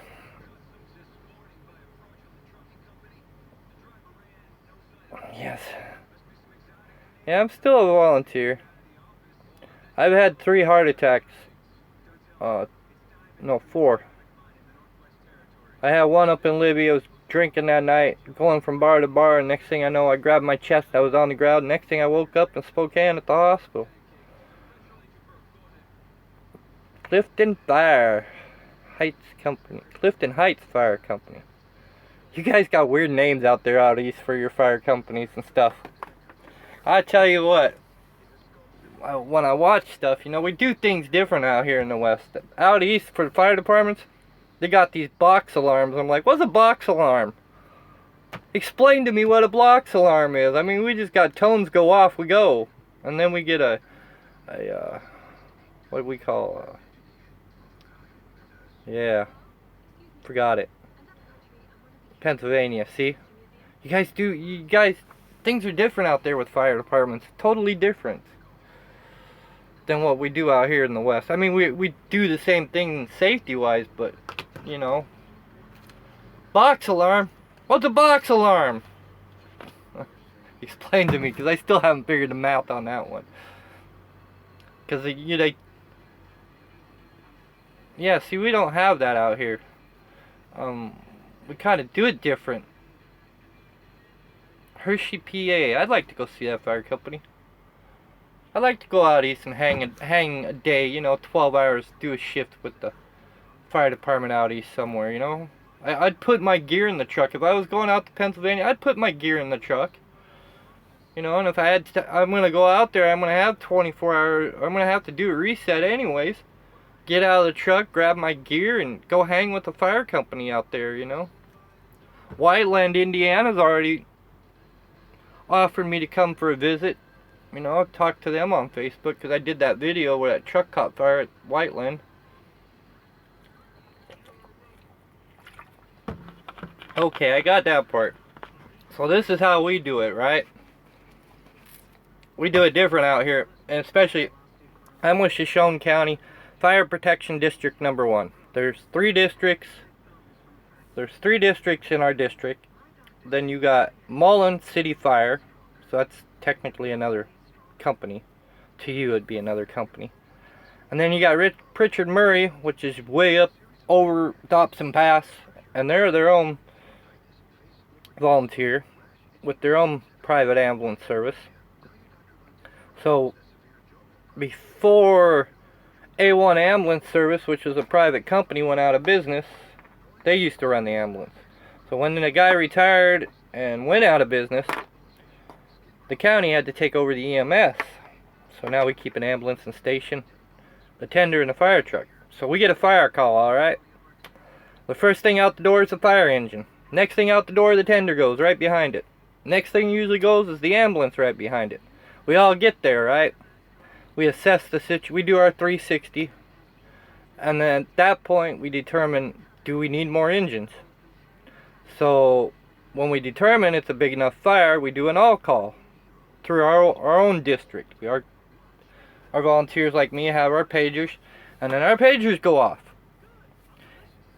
Then at that point, we know we're going to be there while fighting the fire, like Mullen had their fire. So then we will ask for mutual aid. We'll get mutual aid from Mullen first. Or, well, depends. If we're in Mullen will ask us for mutual aid and District 3. So District 3 and 1 will go up to Mullen, help there, and then like on the last fire, Mullen asked for District 2 to do the mop-up, because after 9 hours of fighting a fire, everybody's going to be too tired to do the mop-up, right? So it's just like our department. No, we don't have a ladder truck. I've been hounding both chiefs about that because we got buildings in Wallace. If you Google Wallace or even YouTube Wallace, you'll see Wallace, Idaho. You know, that's part of our district. That a ladder truck would come in handy, and I keep hounding them about that, because if we need a ladder truck in our district, it's got to come 42 miles away from Coeur d'Alene. Just like if we need heavy rescue, it's got to come 42 miles away from Coeur d'Alene. We have no heavy rescue either. We are on our own with what we got. We are pretty much screwed. Well, remember that in my video where I went all around that 5-car... Yeah. If you watch that one video where I went around that truck wreck, that 5-pile truck wreck up at Rose Lake Junction, They had to call a heavy rescue out of Coeur d'Alene just to get that one guy out. And a surgeon to come and amputate his leg because he was trapped in there so bad.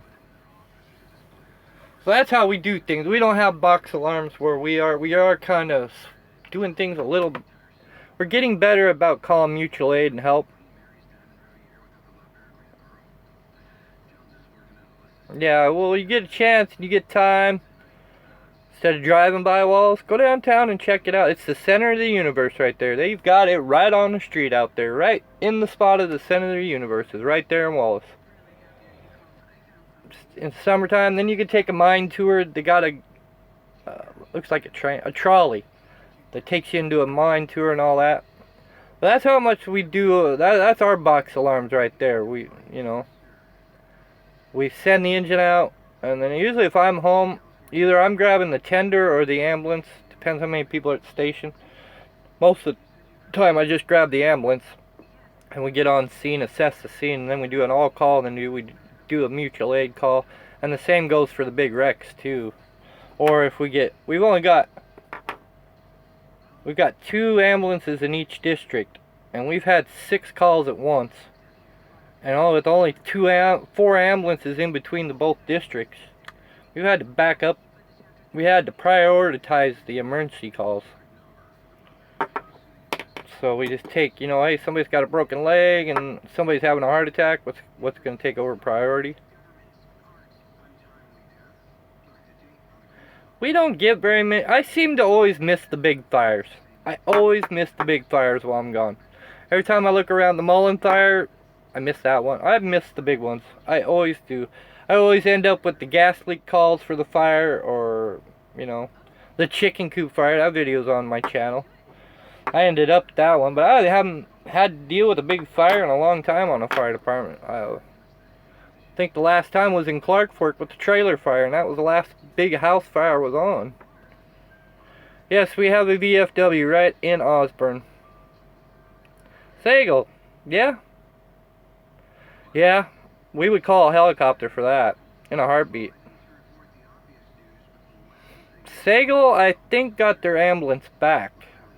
I think. I don't know. I haven't worked that district in a while. I used to work for Clark Fork Valley Ambulance and Clark Fork Fire at one time.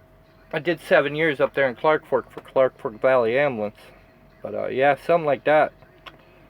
We'd end up calling a helicopter because this transport time to the hospital for something like that's 15-20 minutes. Even and you can't really, if you've been out on 200 from Clark Fork to Sandpoint, you can't do 90 miles an hour in certain sections of that road on 200 unless you get out there on Hope Peninsula, and then you can just book it across there. But you get past into Trestle Creek and past Hope, you can't go flying around those corners, even though I've done it a few times with heart attack victims.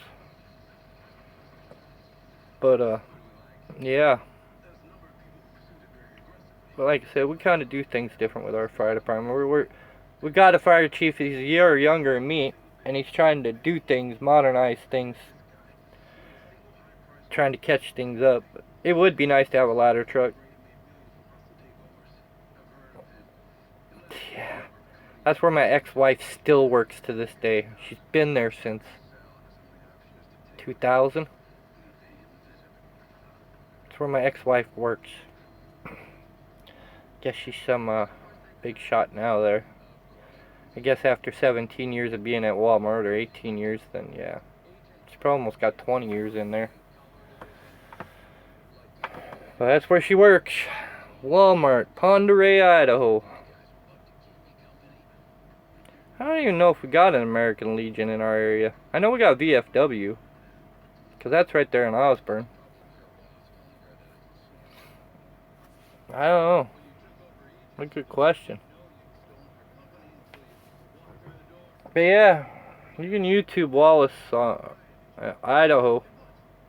There's people that done video of Wallace. Check it out on YouTube. You'll see why we need a ladder truck and we don't have one. We got a, what do you call that?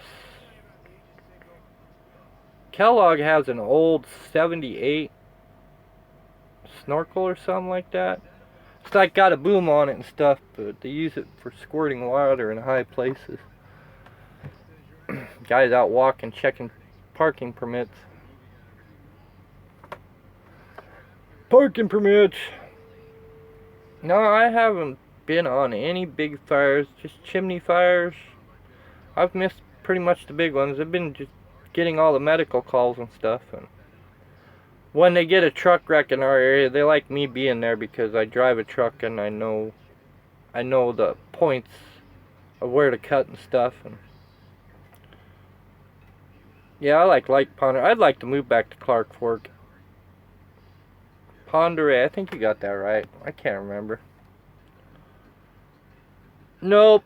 I've hauled Army missiles in the back of reefers before and dry boxes. Army ammunition, but that's about it. I've never done flatbed. I can't do flatbed because of my back. I have a 40-pound weight limit. Tarps are 80 pounds. Flatbed's always been out of my league. Out here checking parking permits, making sure everybody's got one.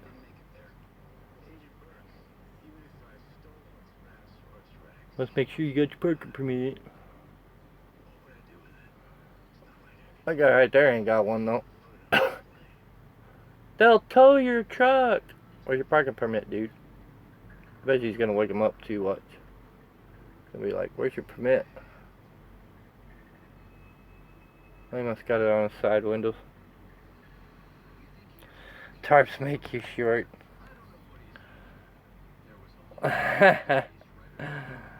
Yeah.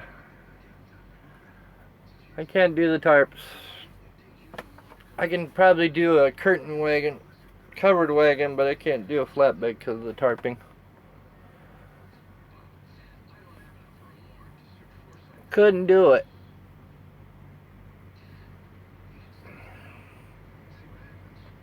Hour and 42 minutes. Try the federal government out for help with a new fire truck. Yeah, that's what I keep telling my chief. And here's the funny part. We don't have co-ed housing in our station at Osburn, which you've probably seen in my videos. So, and all our equipment is spread across our district.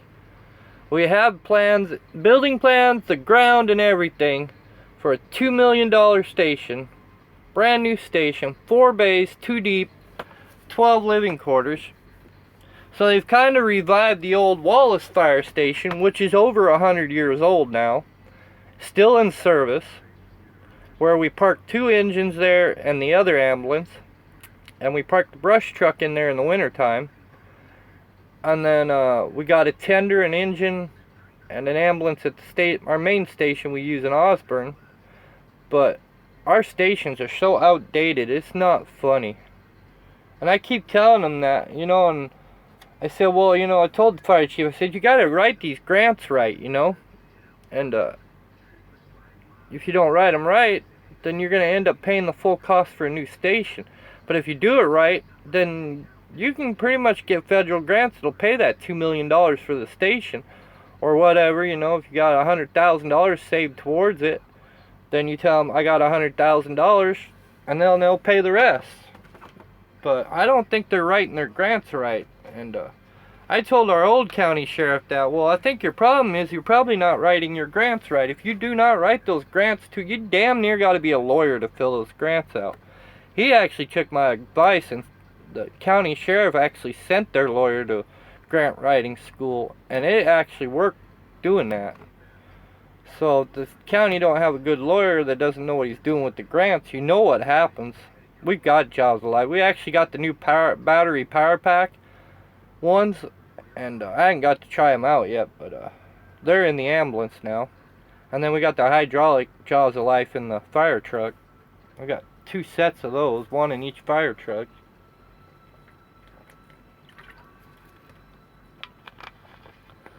So like I said, if you don't write, you know, they could get their new station built. And they could spend all this money in upgrading the water system, but they can't upgrade the most important thing in our county. And Kellogg's been running out of the same fire station. They've got a pole in theirs like our wall station. We still got a sliding pole in it. And they got all their stuff kind of scattered too. So they got the station in Kellogg, then they got their volunteer station in Kellogg where they keep most of the tenders and the older engines. They keep an engine up at their station up in Kellogg, the snorkels up there, the ambulance, 2 ambulances in that station. They can only house 4 vehicles in that one. And then they got the station in Wallace, which hold the tender and an engine there. So our fire department's kind of outdated, you know. And they really need a station with probably 4 to 5 bays too deep. And they got plenty of room out in Smelterville to build one for them, but it's money. Money is the problem. $2 million stations. Slide up a pole once. I tried that, it didn't work. Just kept couldn't go anywhere. Yeah, we still got the old fireman's pole, the old Wallace station. If I could take video of it and show you a tour of it, it'd be great. Still got some of the old city bell system in it. Before pagers and radios and all that.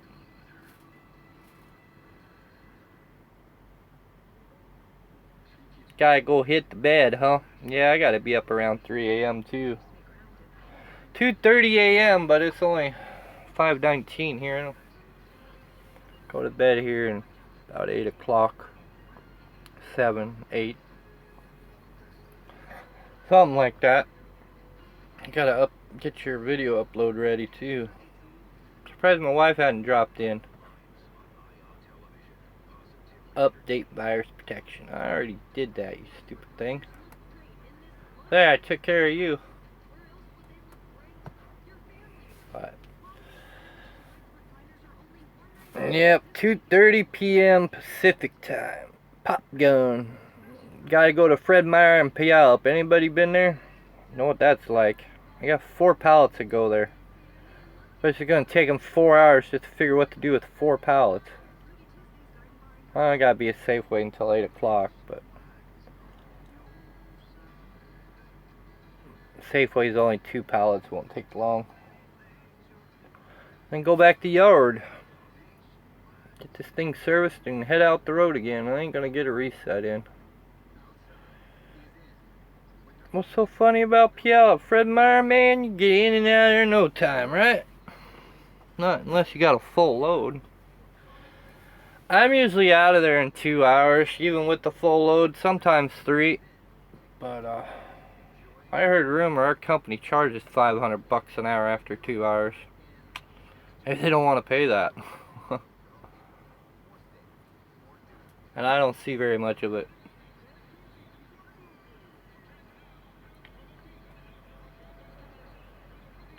Now we service Fred Meyer, Safeways, a lot of these companies around here a lot, so us being locals different from somebody coming out east to Fred Meyer's and getting unloaded. So, you know, smaller company out of Yakima, from Washington. Yeah, Fred Meyer's is going to get them out quicker than they would get you out. It's like Walmart. That's the way it kind of goes around here. Prioritized.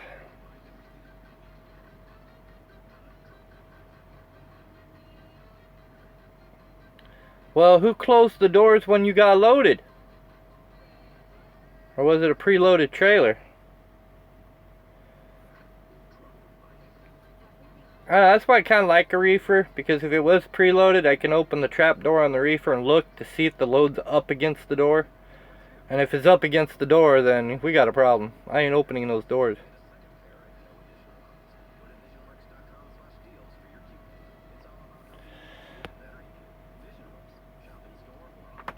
Well, yeah, those are 2 different departments. The fire department, the county commission, the county fire, whatever, takes care of that. But yeah, that's why I keep telling my chief, you got to keep on them, hound them. I said that should be your main priority right now, is the station and nothing else. Our equipment's pretty good.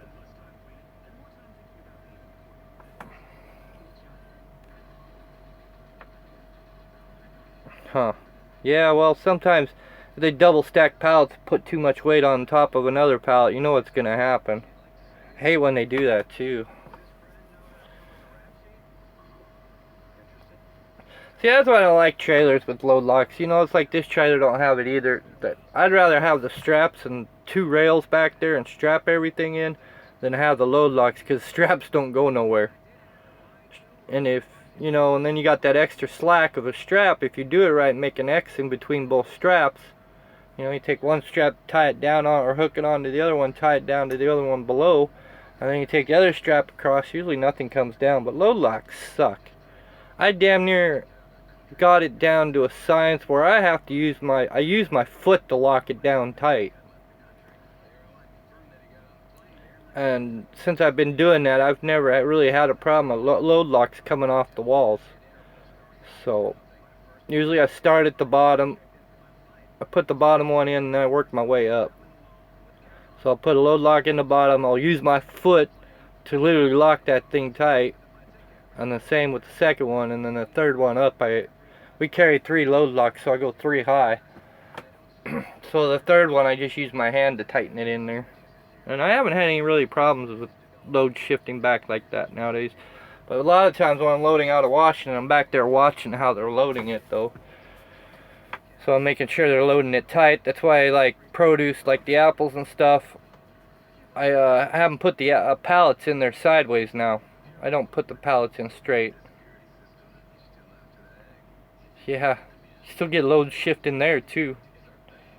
See that one video where that truck went around the corner in a flatbed and damn near landed his load on top of that car?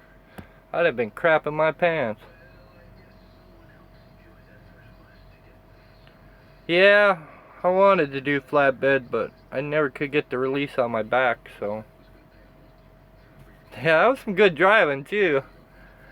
I more think that looks like a wind shift than a bad curve to me, but I don't know, I couldn't really tell in the video. But that almost looked like a wind shift, the way that trailer came up and then went back down. That really looked like the wind shifted him more than the curve did. I mean, a good gust of wind could have come up and slammed him that hard. DSD. Rocky Mountain double type.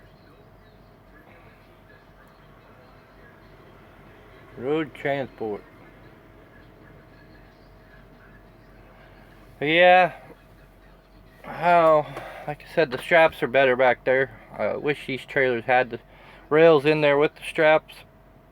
Loads would be more secure. But I've got my own system how I load trucks now. So even though if I don't put all the pallets sideways, the last 2 are always sideways in the trailer. Never had a problem with skateboard yet. Yet.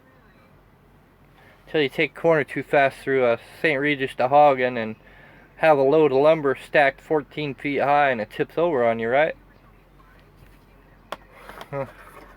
That would suck. That would suck. Long story. The next vlog's ready to go up. You ready for it? Nothing special.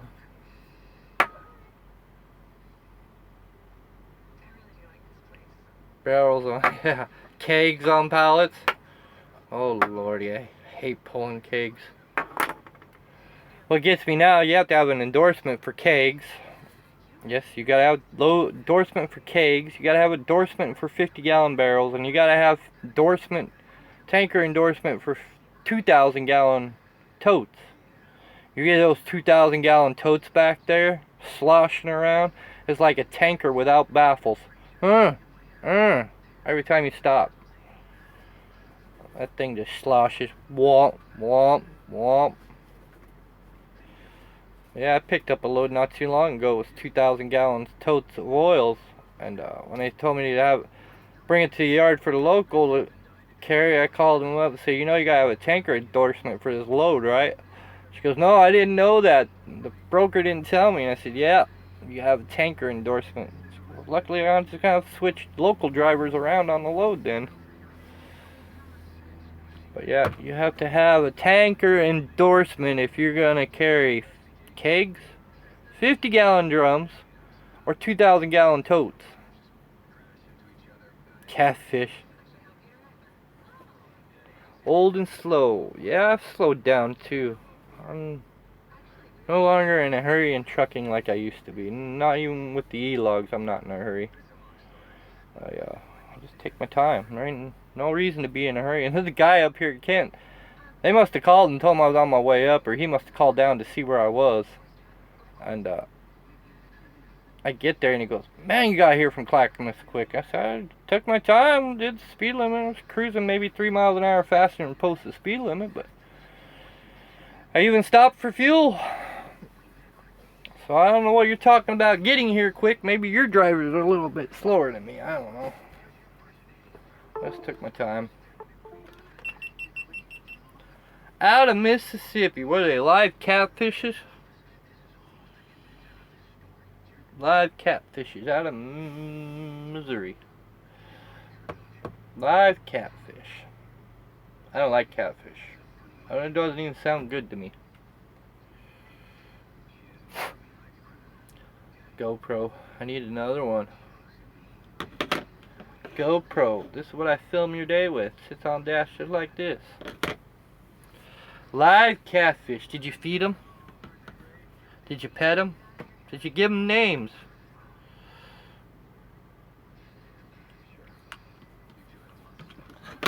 Anyways. 7 people. Only one talking. My. They must enjoy the conversation. Yep. Somebody needs to get on our fire department, or somebody, I don't know. We need grants, man. We need a new station. Get him to Indiana damn fast. Yeah, I'm okay some days. Yesterday I was in my funk, or I just felt like stating my truth. Did you go help Ike out though? I hope you guys all went and helped Ike out.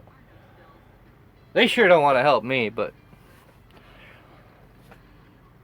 yeah, I got all my endorsements except hazmat. When they put that new law in, I said screw that. I've already have to do fingerprints for my damn concealed weapons permit. Why do I need to do it again for my damn hazmat?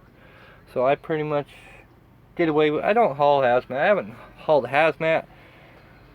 The first 2 years of driving truck and driving for who I was driving, I hauled hazmat, but I pretty much haven't hauled hazmat after that. Nope. I don't care if I haul it or not. I mean, it'd be nice, but I ain't gonna pay all that extra money to get my damn fingerprints done for hazmat. I almost thought about reinstating it. I don't want to take another stupid test for hazmat. Something's in there. Garbage.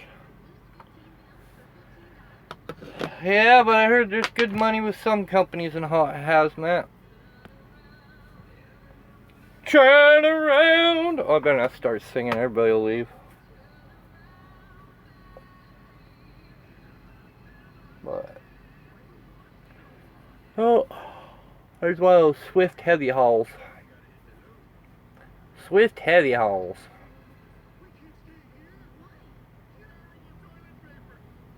See, people are already leaving because I started to sing. Oh, now they're coming back. 2 hours, huh? Well, crap. 2 hours? Boy, slow down, people here.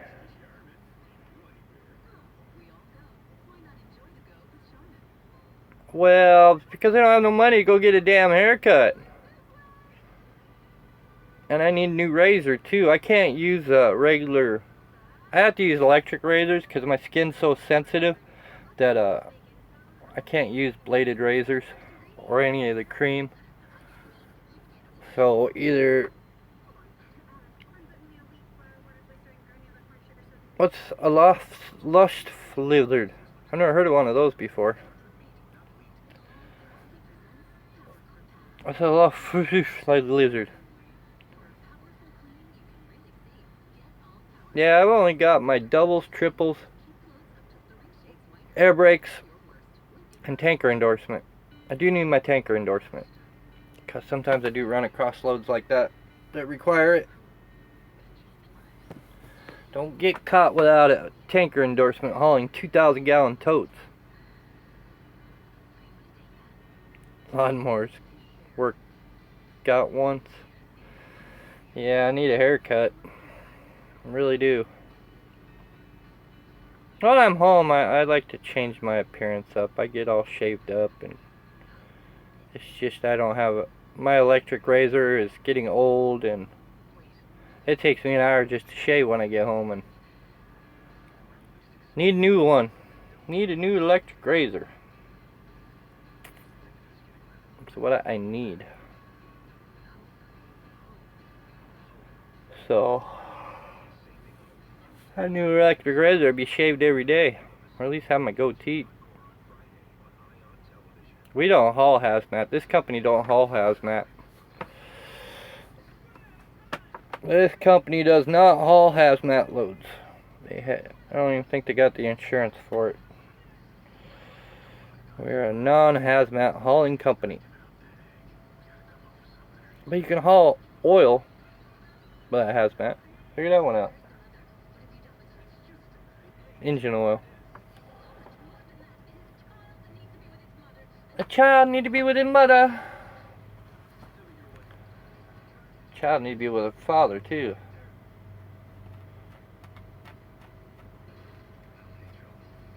No trouble.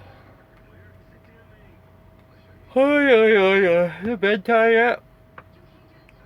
Lawnmowers work got once.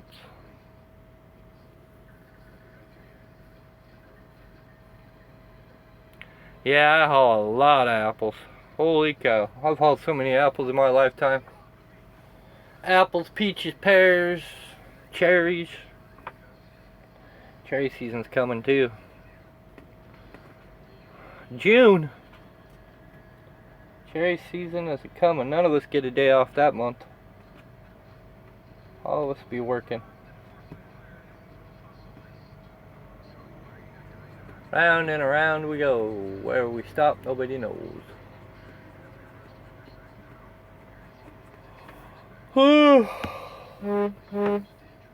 Hey. Yeah, I gotta go too. Best to you. Me be good? Ha ha ha ha ha. Have you been watching this channel? Me be good? Me be good. Huh, that was funny. Yeah, I should get going here myself. I gotta get your video uploaded too.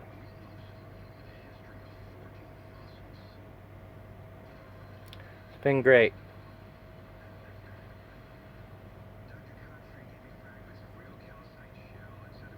Yeah, I'm like the critic of YouTube truckers, right?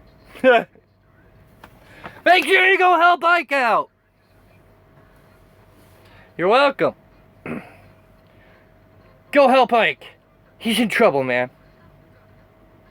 Just on that note, remember, they didn't do the same for me. But I'm gonna be the bigger man. Go help Ike out. He blew a spark plug out. Now he's got to take it to a mechanic. Told you I was a Facebook, YouTube trucker critic nobody likes. I need help, but I don't really care. Just letting it ride out, man. It is what it is.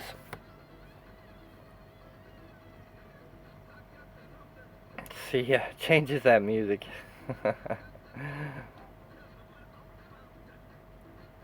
I mean, hell, I need help too, man. I'm at the end of my ropes. I don't know what to do anymore. I'm just riding it out.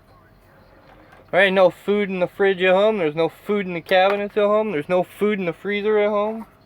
The vehicles are falling apart. There's no food in my fridge or my cabinets. I need help! But you know what? I'll figure it out eventually. I'll figure it out. I'll help myself. Because it's the only way it's going to get done. right? I don't need a pay raise. It ain't the money, it's the issue. I've got too many bills and not enough money. I make a lot more money than a lot of these company drivers out on YouTube talk about. You take 4,000 miles a week, times that by 40 cents a mile. What's it come out to a week? 1,600 a week? That's before taxes out. And then you times that 2 that's what? 2,600? 16, 20, 32. That's 3,200 every 2 weeks I get paid. So that's almost little over 6,400 a month, right? Not technically. You pretty much want to wipe out 3 or 4 days off of that too, but so around $5,000 a month. But when you got $10,000 in bill and only $5,000 a month coming in, what the hell? That's including my wife's income too. You're in trouble. Pretty much. There's a longer story to that. Making babies is God's will, and we cannot change that, right? Yeah, holy crap, wow, I owe the IRS, I owe medical bills, I owe... Because my wife was off work for 3 months, we're behind on power. We're actually recovering, it's just a slow process. It's just old bills, man. I need a financial advisor to figure it out, I think, is what I need. What I need to do... No, this channel ain't expensive. This channel is nowhere expensive. The only thing it's costing me right now with this channel is the computer. $56 a month. And I told my wife, give the computer back. I told her not to buy it, but she knows I need it for this channel, for you guys, and for the kids and stuff, to make these videos. And everybody else, a lot of people do it off their phone. Well, I don't like using a phone. A phone is not... if you're going to produce good videos, you need to have a good computer with a good editing software to make good videos. And you can save those videos on a computer. Or save clips. I save one GoPro clip a day and put it in a saved file. Eventually I'll have to get an external hard drive to put it there, but this channel ain't costing me no money. It's not costing me no money at all.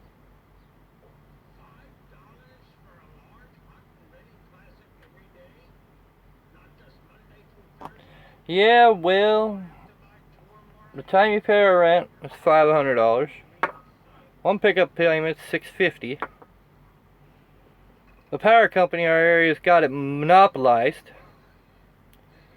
So, yeah, see, I'm lucky I'm working. I am lucky I'm working. It's one thing. Yeah, well, that's why I drive a truck, right? Yeah, and I will pull out of it eventually. Later, I will pull out of it eventually. It's just taking me longer to recover this time than the last time it ever happened. Then you got the power, and then you got the cell phones. What else we pay each month? Diapers, wipes. I don't pay the bills, can you tell? I let my wife pay the bills. I just make the money, because it takes one less stress off of me. And then our food costs usually at home. Last time I went shopping for the house was almost $400 to $500 a month. The cost of food's gone up. And that's been, last time I really went shopping for the house was, I like the Petros better. I actually like the mom and pop truck stops. If I can find mom and pop truck stops, that's where you're going to see me sitting. But Petros, for major chains, Petros is one of my favorites. So yeah, I can imagine. I haven't gone into a grocery store, and last time I went in a grocery store, I spent $400 for the month. Came out 2 cartfuls. So I can imagine that's probably, what, $600 a month to go grocery shopping? I mean, meat's gone up. Every time I go in the store, it seems like meat goes up. Up, up, up. And it's like, holy cow, now I know where my money's going. So we got a system where we just go to the store and buy what we need for that night to fix dinner. It's been our system for the last couple of years. You know? We go to the store right before dinner time, we buy what we need for that night and whatever we need for the next day and take it home. We run out of coffee, run to the store. The store's only 2 miles down the road. Run to the store, grab coffee. We don't shop at Walmart. Walmart doesn't really save me that much going shopping either. Grocery outlet in Coeur d'Alene, I usually go there when I can, and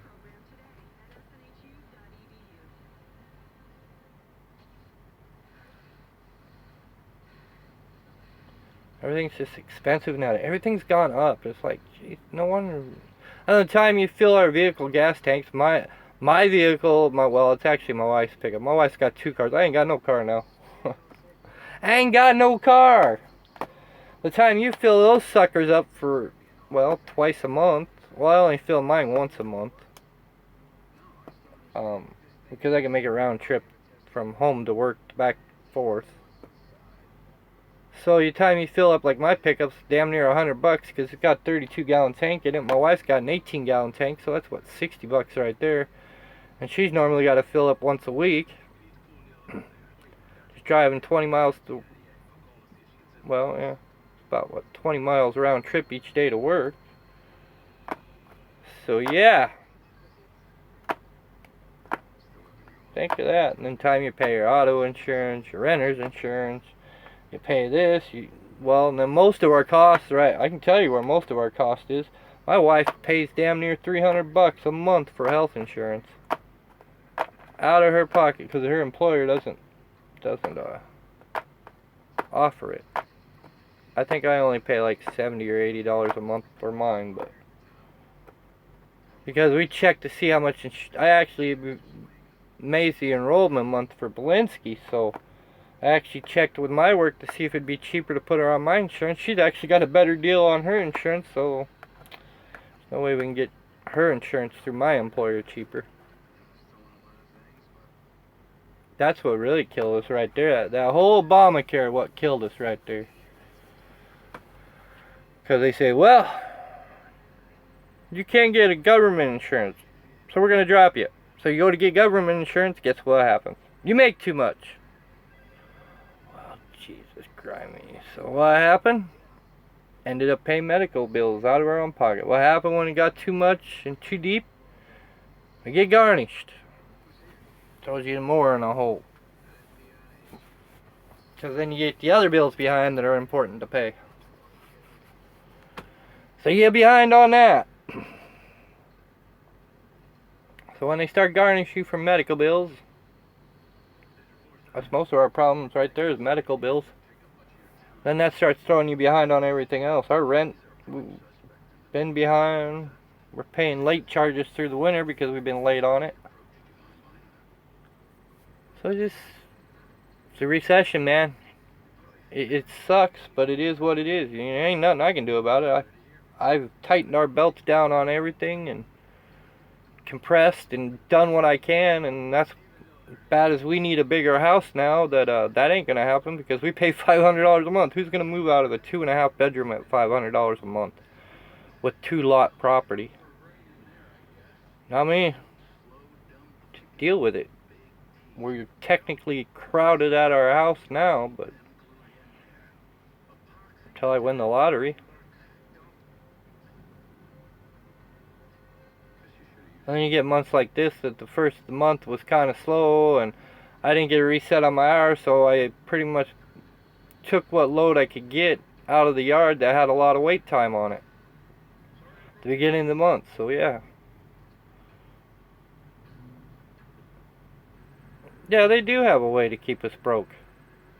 Look how much, you know how much taxes, if I take a $2,800 check home for 2 weeks, or $3,000 check home for 2 weeks, how much do you think they take out of my taxes federally? It's ridiculous. And because I work out of Washington, I have to pay state income tax till the end of the year, and then I owe that all up front.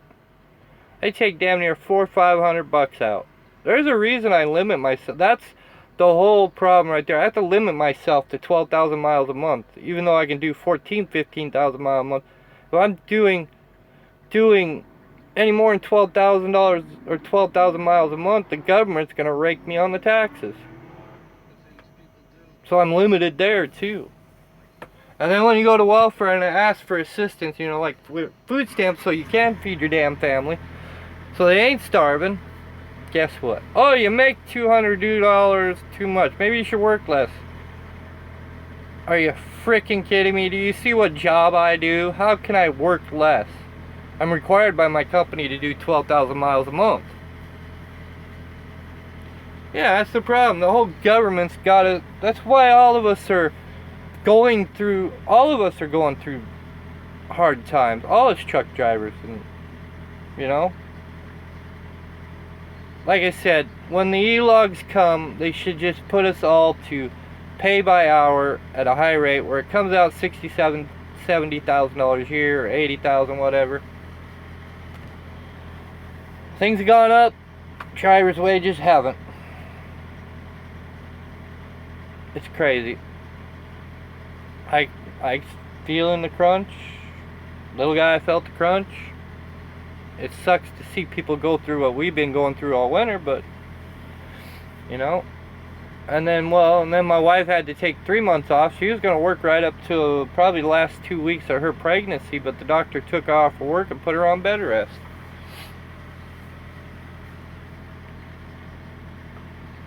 Yes, so see, your kids are not getting to eat nutritionally or getting to eat hardly at all, right? $80,000 a year, yeah. We know these companies are making money out here.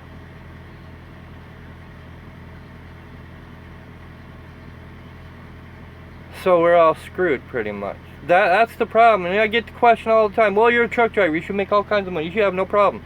Or as like one comment I read on a video from yesterday, it was like, well, my brothers are doing fine. Well, they're probably in a better situation credit-wise because you're judged on your credit score too. I said they're probably in a better situation than we are.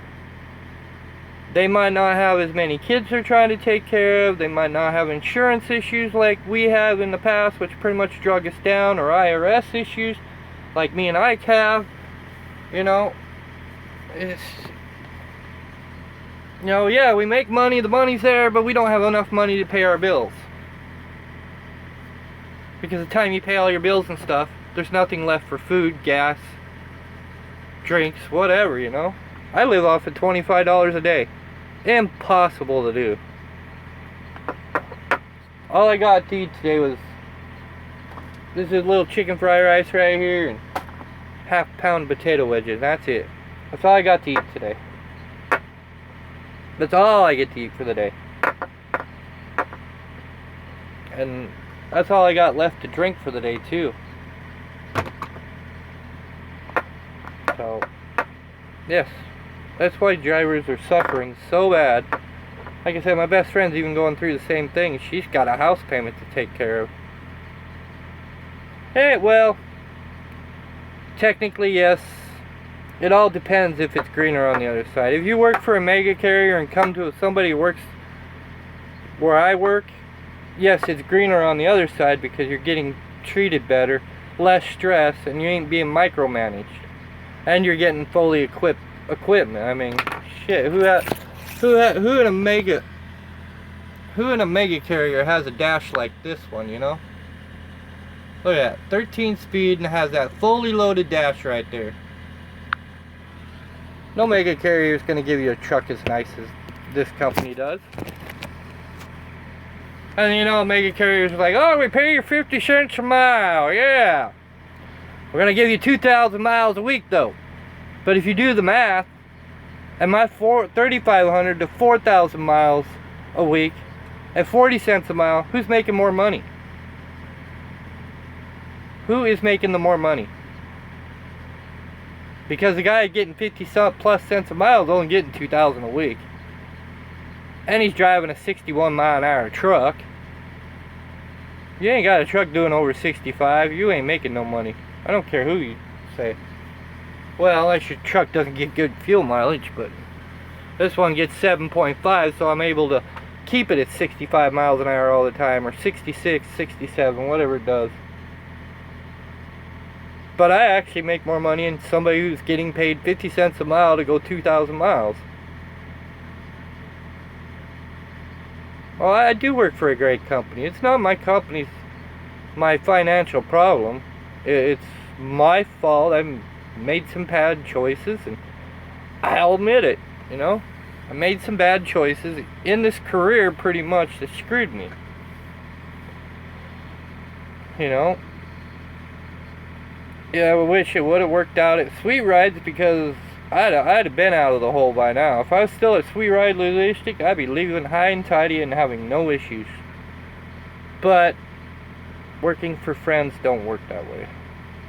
You know, I made double what I make here, but you still have the 1099 to deal with, even though you're a company driver. But yeah, the grass is more greener on this side of the fence. I've been on both sides of the fence, and you know, these guys give me good miles. I agree they should maybe bump us up another 2 cents a mile. They did that last year or the year before. We got 2 pay raises, and I was the first to be notified. We got 2 pay raises in 1 year. So maybe they're working at what, you know, and it all depends on drivers. If they take care of their equipment, don't get in wrecks, or have a lot of maintenance issues, then maybe we'll get another pay raise. It all depends on other drivers too, you know. It's what the company can afford, and what the drivers do, you know. If drivers are late on their load, they got to pay a fine because they're late. Or if they're too early on their load to pick up or drop, they got to pay a fine on that. There's a reason they have scheduled appointment times to show up. A lot of drivers don't know that either. So if they show up 24 hours early to deliver their load, their company's going to probably end up paying a fine because they're early. Because that company's not ready for their freight technically. They have a set scheduled appointment time for you to be there for a reason. So they're ready for your freight, they know where they're going to put it, and their docks ain't full. I learned that one from old Floyd myself. He explained that to me, and so did Matt. And I just said, I didn't ever knew that. There's things I didn't know, you know. So being early or being late on load is a bad thing.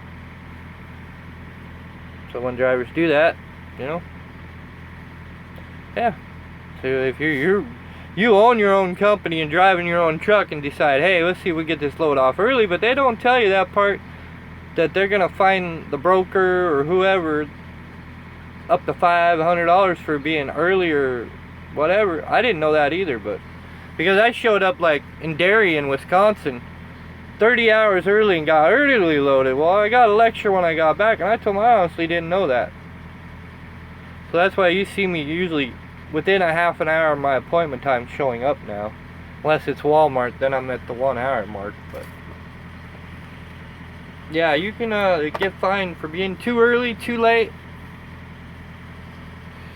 Sometimes you get there too late, and some companies will either make you reschedule and fine you, or make you pay right there on the spot to unload you. But I'm never late on anything. That boy. Yeah, but the problem is you gotta have the money to pay the lawyer to get the bankruptcy through. That's the other problem too. Because, you know, you get the free consultation, but they want $1,200 up front that you don't have in your bank account at the time to pay the lawyer to get the bankruptcy rolling. Bankruptcy's there, I just don't have the money to pay the lawyer.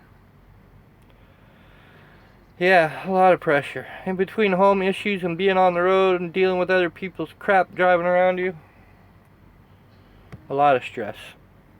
That's why while I'm just driving down the road, I just lay back and roll.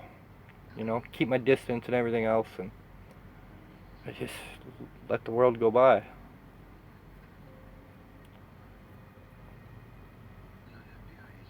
That's the problem, you know. Don't have the money for a lawyer, can't file the bankruptcy. Bankruptcy would clear us. We'd be done. We'd be alright. If I could get that bankruptcy in, filed, done, and over with, clear all the debts out, and all we'd have to do is worry about, well, probably one car payment, because the debt on one vehicle will probably be wiped out. And then all the other bills would be caught up, paid, and everything else. My credit score is already shot after this winter. My credit score took a big hit. I went from 720 to 400 just in one winter.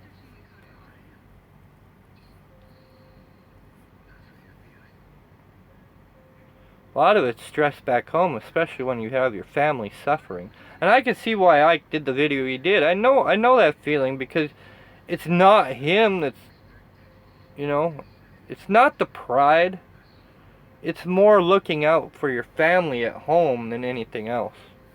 Because, you know, your family at home comes first. And when you've had enough and run out of options, you know, you've got no choice but to ask somebody for help. You know, there's nothing wrong with that. If you're looking out for your family, you know, it's like me. I got 3 daughters and a wife at home, and that's what's stressing me. You can see the stress in me. That's stressing me out every day, because I know they're suffering because of my mistakes, and there's nothing I can do about it. And I was hoping this year on my vacation we at least get out a couple days, go into my dad's house as a family and spend that time together. That ain't gonna happen now. Even though my dad said he'd help out with the motel, I still got cover gas, you know. And with the engine, with the Yukon, I don't know what's going on with the engine, why it's smoking, and I haven't got time to look at it, so we'd have to take the pickup. Some of it is my mistakes, though. I should have stayed with Belinsky instead of moving on to try another company. I mean, it was a great offer and a good deal and stuff, but I should have stayed with Belinsky. The other mistake, I wouldn't be in IRS trouble if I didn't try to own my own truck, because I just didn't have the business savvy. And that really ain't my fault either. The money was there to pay the taxes and everything. The money just got stolen and not put where it should have been. So now I'm down to $55,000 owed to the IRS. So some of it is my fault. I do take blames for my mistakes. And this winter, with this winter being this rough, it was really hard to get the miles in. Yeah, but you gotta have the money for the lawyers. Yeah, I could do that too, but just trying to get by and pay normal bills right now is the hardest part. I'm looking for, when I'm on vacation, I'll be looking for a lawyer to file the bankruptcy. I had to wait until, another thing, I had to wait until they came and got the Impala, took the Impala back, and I'm still waiting on how much I'm going to owe on that before I can even file the bankruptcy, because after I file the bankruptcy and then that kicks in, then I still owe for that, see? So I figure by the time I get on vacation, I'll be looking for a lawyer and trying to figure it out, and bankruptcy will be filed, and we'll just have to start all over again. But we're still going to be in a boat, you know. This winter in trucking was hard. That's another thing why drivers are having issues. A lot of them didn't run where I ran, but to try to get the miles in through the storms I went through this year was damn near impossible. I was lucky if I was breaking 2,500 a week. And that took a big hit on us this winter. So we're trying to catch up from that too, you know. You just can't go flying down the road in wintertime at 65 miles an hour and try to get 4,000 miles a weekend when you got storms like that all through the winter. I mean, we on this channel hit damn near every storm that hit Montana and the Northwest. We just couldn't avoid them, and that affects your income too when winter's like that. I blame winter for being so hard too. If you know what I mean, you know, if you don't drive in the Northwest, you have no clue what I'm talking about, but winter had a lot to do with it. Heating bills were up high, and that's a nice thing, but that's the main thing we're trying to catch up on now is the power bill, because we didn't pay our power bill from October to March, because in the state of Idaho the law is they cannot shut your power or gas off because it is your source of heat if you have children. So my wife fills out a form, and then time March comes around, we're usually trying to catch that bill up. So in between winter being bad as it was, my wife getting put on bed rest. Yeah, that's what I'm gonna see they can do too. That's what I'm gonna see we can do. But like I said, I have to have time off to do that. It's been really hard to do anything. I've been barely getting to spend time with my family because I've been working so damn hard to try to keep us afloat. My wife was off 3 months, so you know. Well, in that week off of Cecilia being in the NICU, that didn't help. I was in the hospital with her for 5 days. Wasn't gonna leave her side. Wasn't gonna leave her side at all, and that's when I really needed the help then. And we got help from people. I think we got $100 in donation, which paid for the gas for my wife to travel back and forth. I lasted for a couple, 3 days. I can't remember who sent us the donations on that, but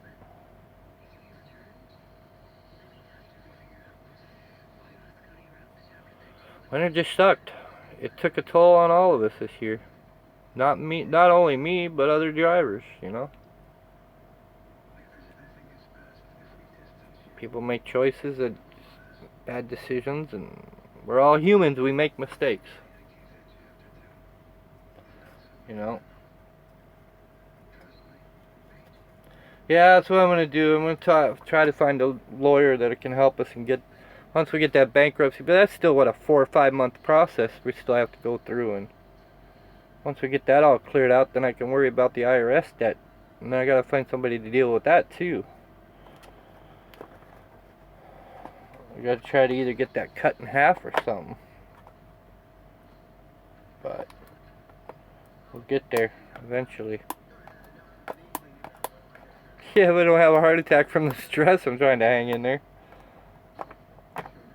I am under so much stress right now, it's not funny. How about I had an emotional breakdown the other day? I posted it on Facebook. Where was I? I was at the first stop in Minneapolis. I posted on Facebook. I went to check in a mental hospital because I'm having an emotional breakdown. I haven't had one of those in a long time.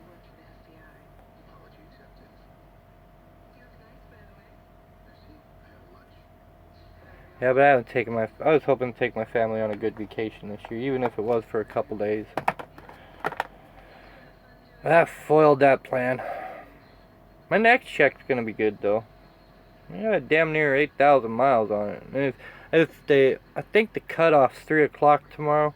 So if I get this trip in there, it's gonna add what, another 700 or 800 miles. So I might have about 8,800 miles on the next check.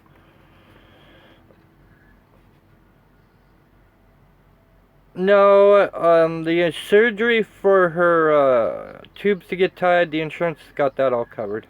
We don't have to worry about it. There's no money involved in that one. It's all covered through the insurance. So yeah, but my family's been stuck in that house all winter, not gone anywhere, not done anything as a family. I don't even think we did anything as a family last year, so and my dad is 66 years old, and what I'm worried about is something happening to him and my 2 daughters not getting to meet their granddad. That's putting stress on me too right there. And I tried hard, and we need to get out as a family. We haven't done that in a while, and I think that would help a lot. But fortunately, it's not going to happen. And when I go back to work the 16th or 17th, it's going to be like that for the rest of the year. Run again until we're caught up. You know? There's nothing I can do about it.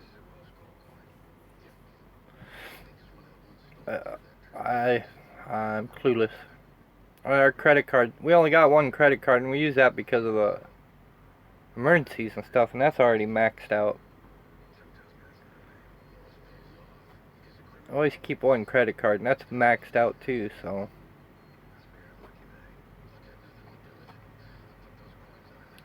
It is what it is, I guess. Unless I could write a check to somebody for that amount of money, I could make that trip, but. Yeah, if I could write somebody a check for $300, date it for the 16th, then we could make the trip, but. It's the problem, everybody else in our family and around us her mom's already loaned all the money she could to us. Wasn't for my wife's mom, we would have never made it through the winter.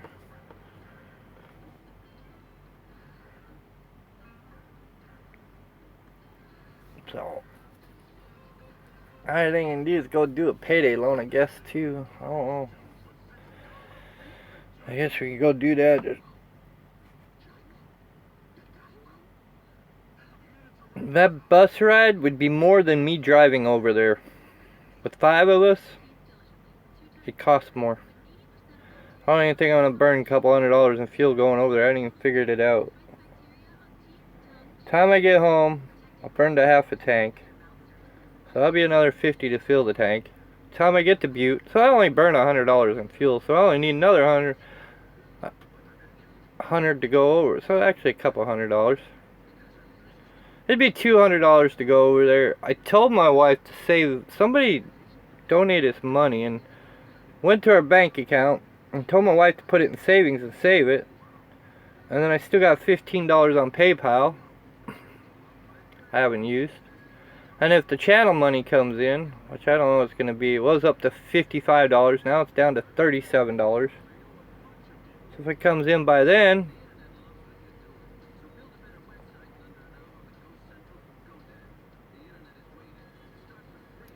yeah, you can't file bankruptcy on the IRS one. I wish you could, but you can't. But I'm going to put that in there though. That will be thrown. I still owe Montana $6,000 too on top of that. They've been working with me on that though. They've been deferring and deferring and deferring, and it's because I told them I just don't have the money, and they can't do nothing about it, because that's why I can't move back to Montana, because of that. That's the whole holdup of moving back to Montana, is because I owe state $6,000, and once I move over there, they can take anything I own. But they can't arrest me for it, so it's not a chargeable offense. But I've been keeping in contact every month with them, and it's like, I'm supposed to pay like $200 a month to them, and it's like, I don't have it this month. I don't have it this month. I don't have it this month. Oh, I have it this month, I'll send it. So, you know. But that's probably what I'll do. Forgot I can go get a payday loan. I can just write the check out. Should be in my next paycheck. Hopefully. Well, yeah, my next paycheck will be good because, you figure I got about 8,000 miles and trips already turned in. That was the screw up with last paycheck, because the time I put the envelope in FedEx and it got back, it was a day late to be turned in. So that didn't help. But then you got vacation time on top of that. And next check might crawl us out of the hole a little bit. I mean, we're right there. We're right on the brink of being out of the hole. And start pulling ahead. I mean, it's so close to the brink. It's like you can almost touch it. And I just need a little lump of a good paycheck out of me, and we'll be out of there. And we'll be on the run again. And see, I always had a theory when I used to have lots of money. I used to have a ton of money. When I started doing this job, I was making $65,000 a year with Swift for the first 2 years. That's back when they ran you. They ran your butt off. I made $75,000 the first year with Palmer. You don't want to know how many miles I was running that month, but I was doing anywhere from 16,000 to 17,000 miles with Palmer at 36 cents a mile at the time. Not this new Palmer crap.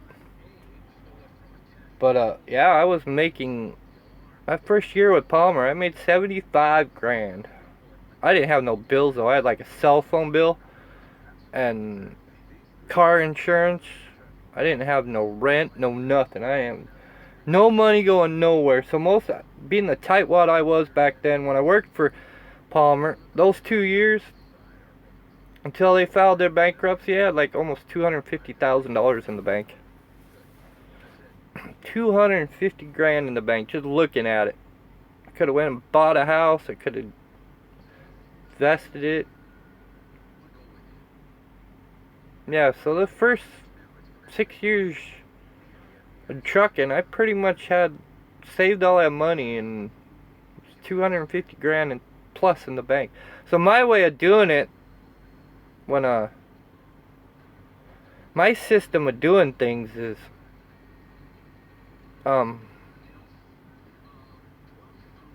say if you brought in like $2,000 a month, or I mean, okay, you brought in on a paycheck, alright, see, one of my checks is like $2,300, right? And then you add my wife's $500 or $600 on top of that, right? Well, you take that $2,000, anything under less, pay your bills. You pay all the bills. And then you save $500 of that and keep it in checking. Anything over $2,000, so if you have like $638, goes into savings. You leave it in savings, just don't touch it or nothing. And then you keep doing that. And that's the way it used to be. Do that, and when you do that and save up that much money, you can take that money that you put in savings, like a car. If you owe $17,000 on a car and you got $18,000 in savings, you go to the bank or finance company and say, here, give me the title, it's paid off. It's the way I used to do things.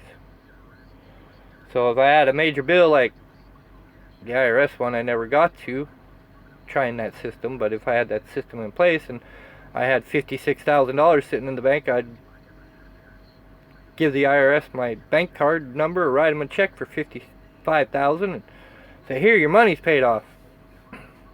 That's how my system goes, and it's always worked, but because we're not reaching over that $2,000 and not reaching over it, that we're not getting the money put in savings for things like vacation times when they come. Hey, we got money in the bank, let's go do something. Hey, I got a day off, we got a couple days off, let's go out and take a drive in the woods. You know what I mean? So that system's always worked for me. So, and like I've said, if I ain't got $2,000 in the bank sitting in savings, then I'm broke. My grandpa's worse for it. My grandpa, my cousin Tony are the same way too. I ain't got $2,000 in the bank, we're broke. Well, I ain't got $0 in the bank. How'd that work out? So, I know it's a complicated way I think, but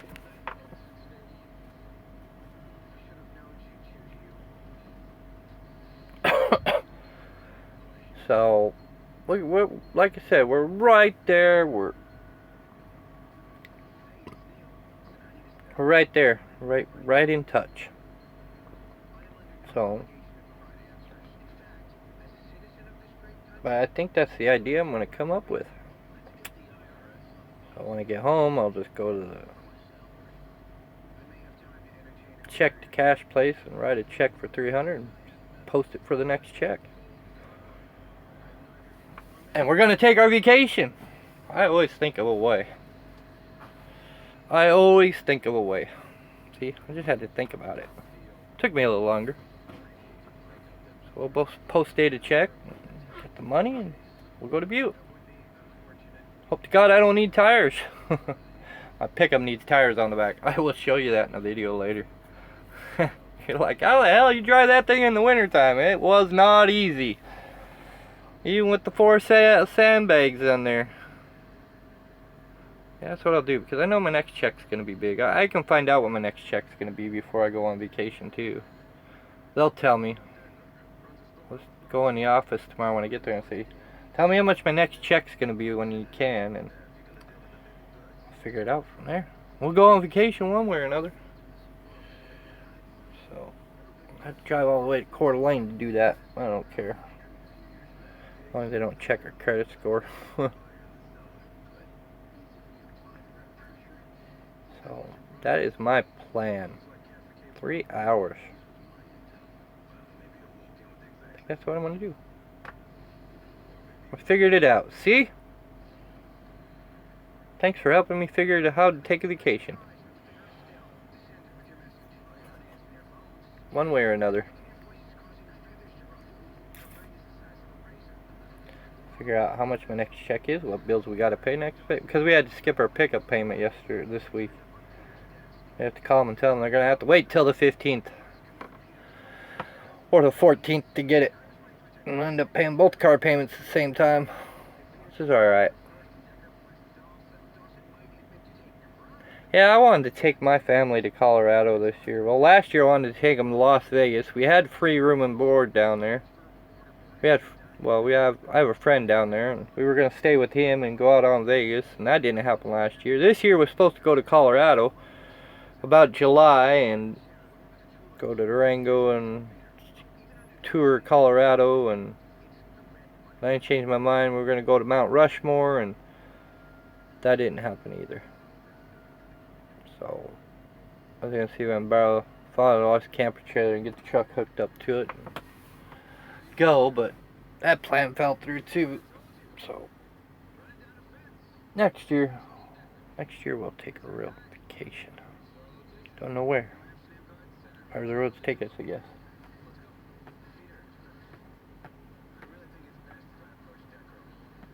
Decker alone.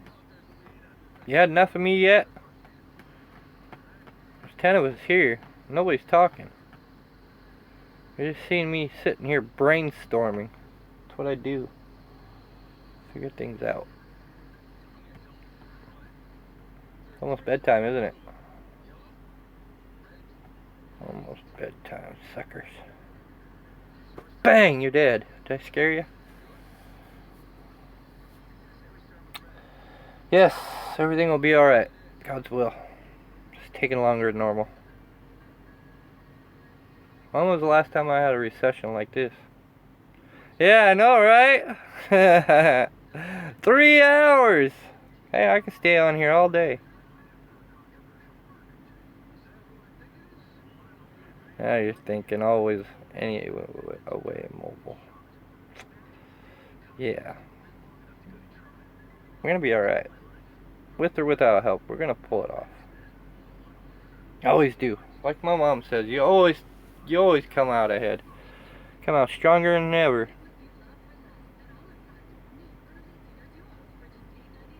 With or without help from anybody, but we'll get there. I've been in worse boats than this before.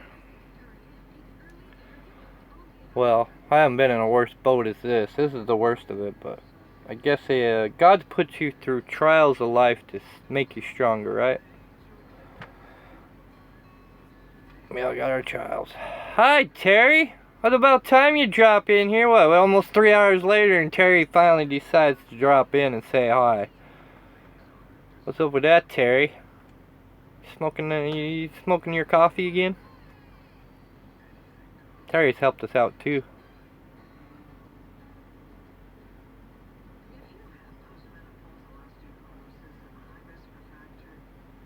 Well, you should be driving a truck now.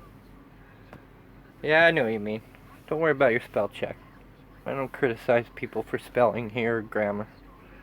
It's not allowed. Oh, bronchitis, man. I had bronchitis once for 6 months. Sucked. John, you should be in a truck driving it yourself. I know, we don't see old Jukebox in here on these live feeds. I tagged him, just like I tagged you. I found a way to sneak in on other people. I have a third account. I sneak in on people. A week now, huh? Humidifier. Yeah, bronchitis is no fun. Everybody's leaving. We were at 12, now we're down to 8. Now we're down to 7. Where's everybody going? Everybody leaving us. Got tired of looking at my face. Maybe they didn't like me hearing thinking positive. Oh, now he's starting to think positive. We're out of here. I'll figure it out. We'll get that vacation one way or another. With or without help. Right?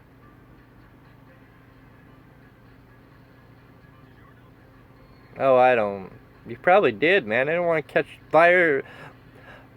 internet bronchitis, man. I was surprised my wife hadn't dropped in. I tagged her too, but she must be mad at me. Mad at me.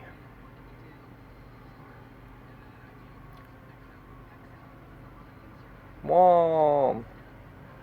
3 hours. Oh, here comes an 8th person back. Holy cow, right in the book there.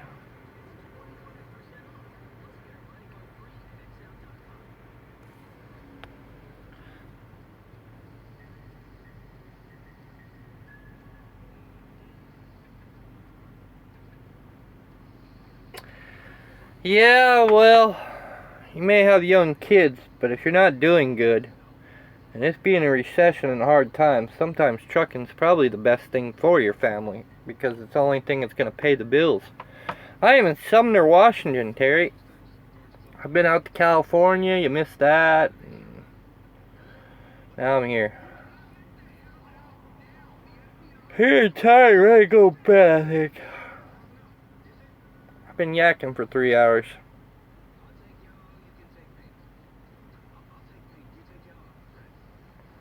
Yep, some way, somehow.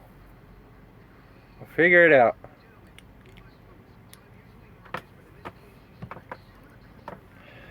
All you can do is say no and our vacation time's ruined. Say no. Well, we had issues in the past with trying to pay off the check cashing place and probably pissed them off, and they'll probably say no. So if they say no, that idea's out. I'm out of ideas after that. Out of ideas. So it'll be no vacation if I run out of that idea. Anyways, guess we can go now, right? It's been 3 hours. I'm tired. I'm ready for bed. Gotta be up at 2:30. I'm gonna go to bed early. Get an extra sleep. Even though I slept 9 hours last night, I'm still freaking exhausted. Exhausted. Get out of here. Enjoy the vlog. It's coming up next. Haven't come up with a name for it though. Still thinking.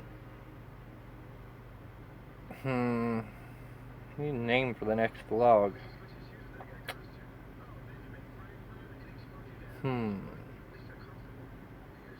Oh well, we'll figure it out. Bye.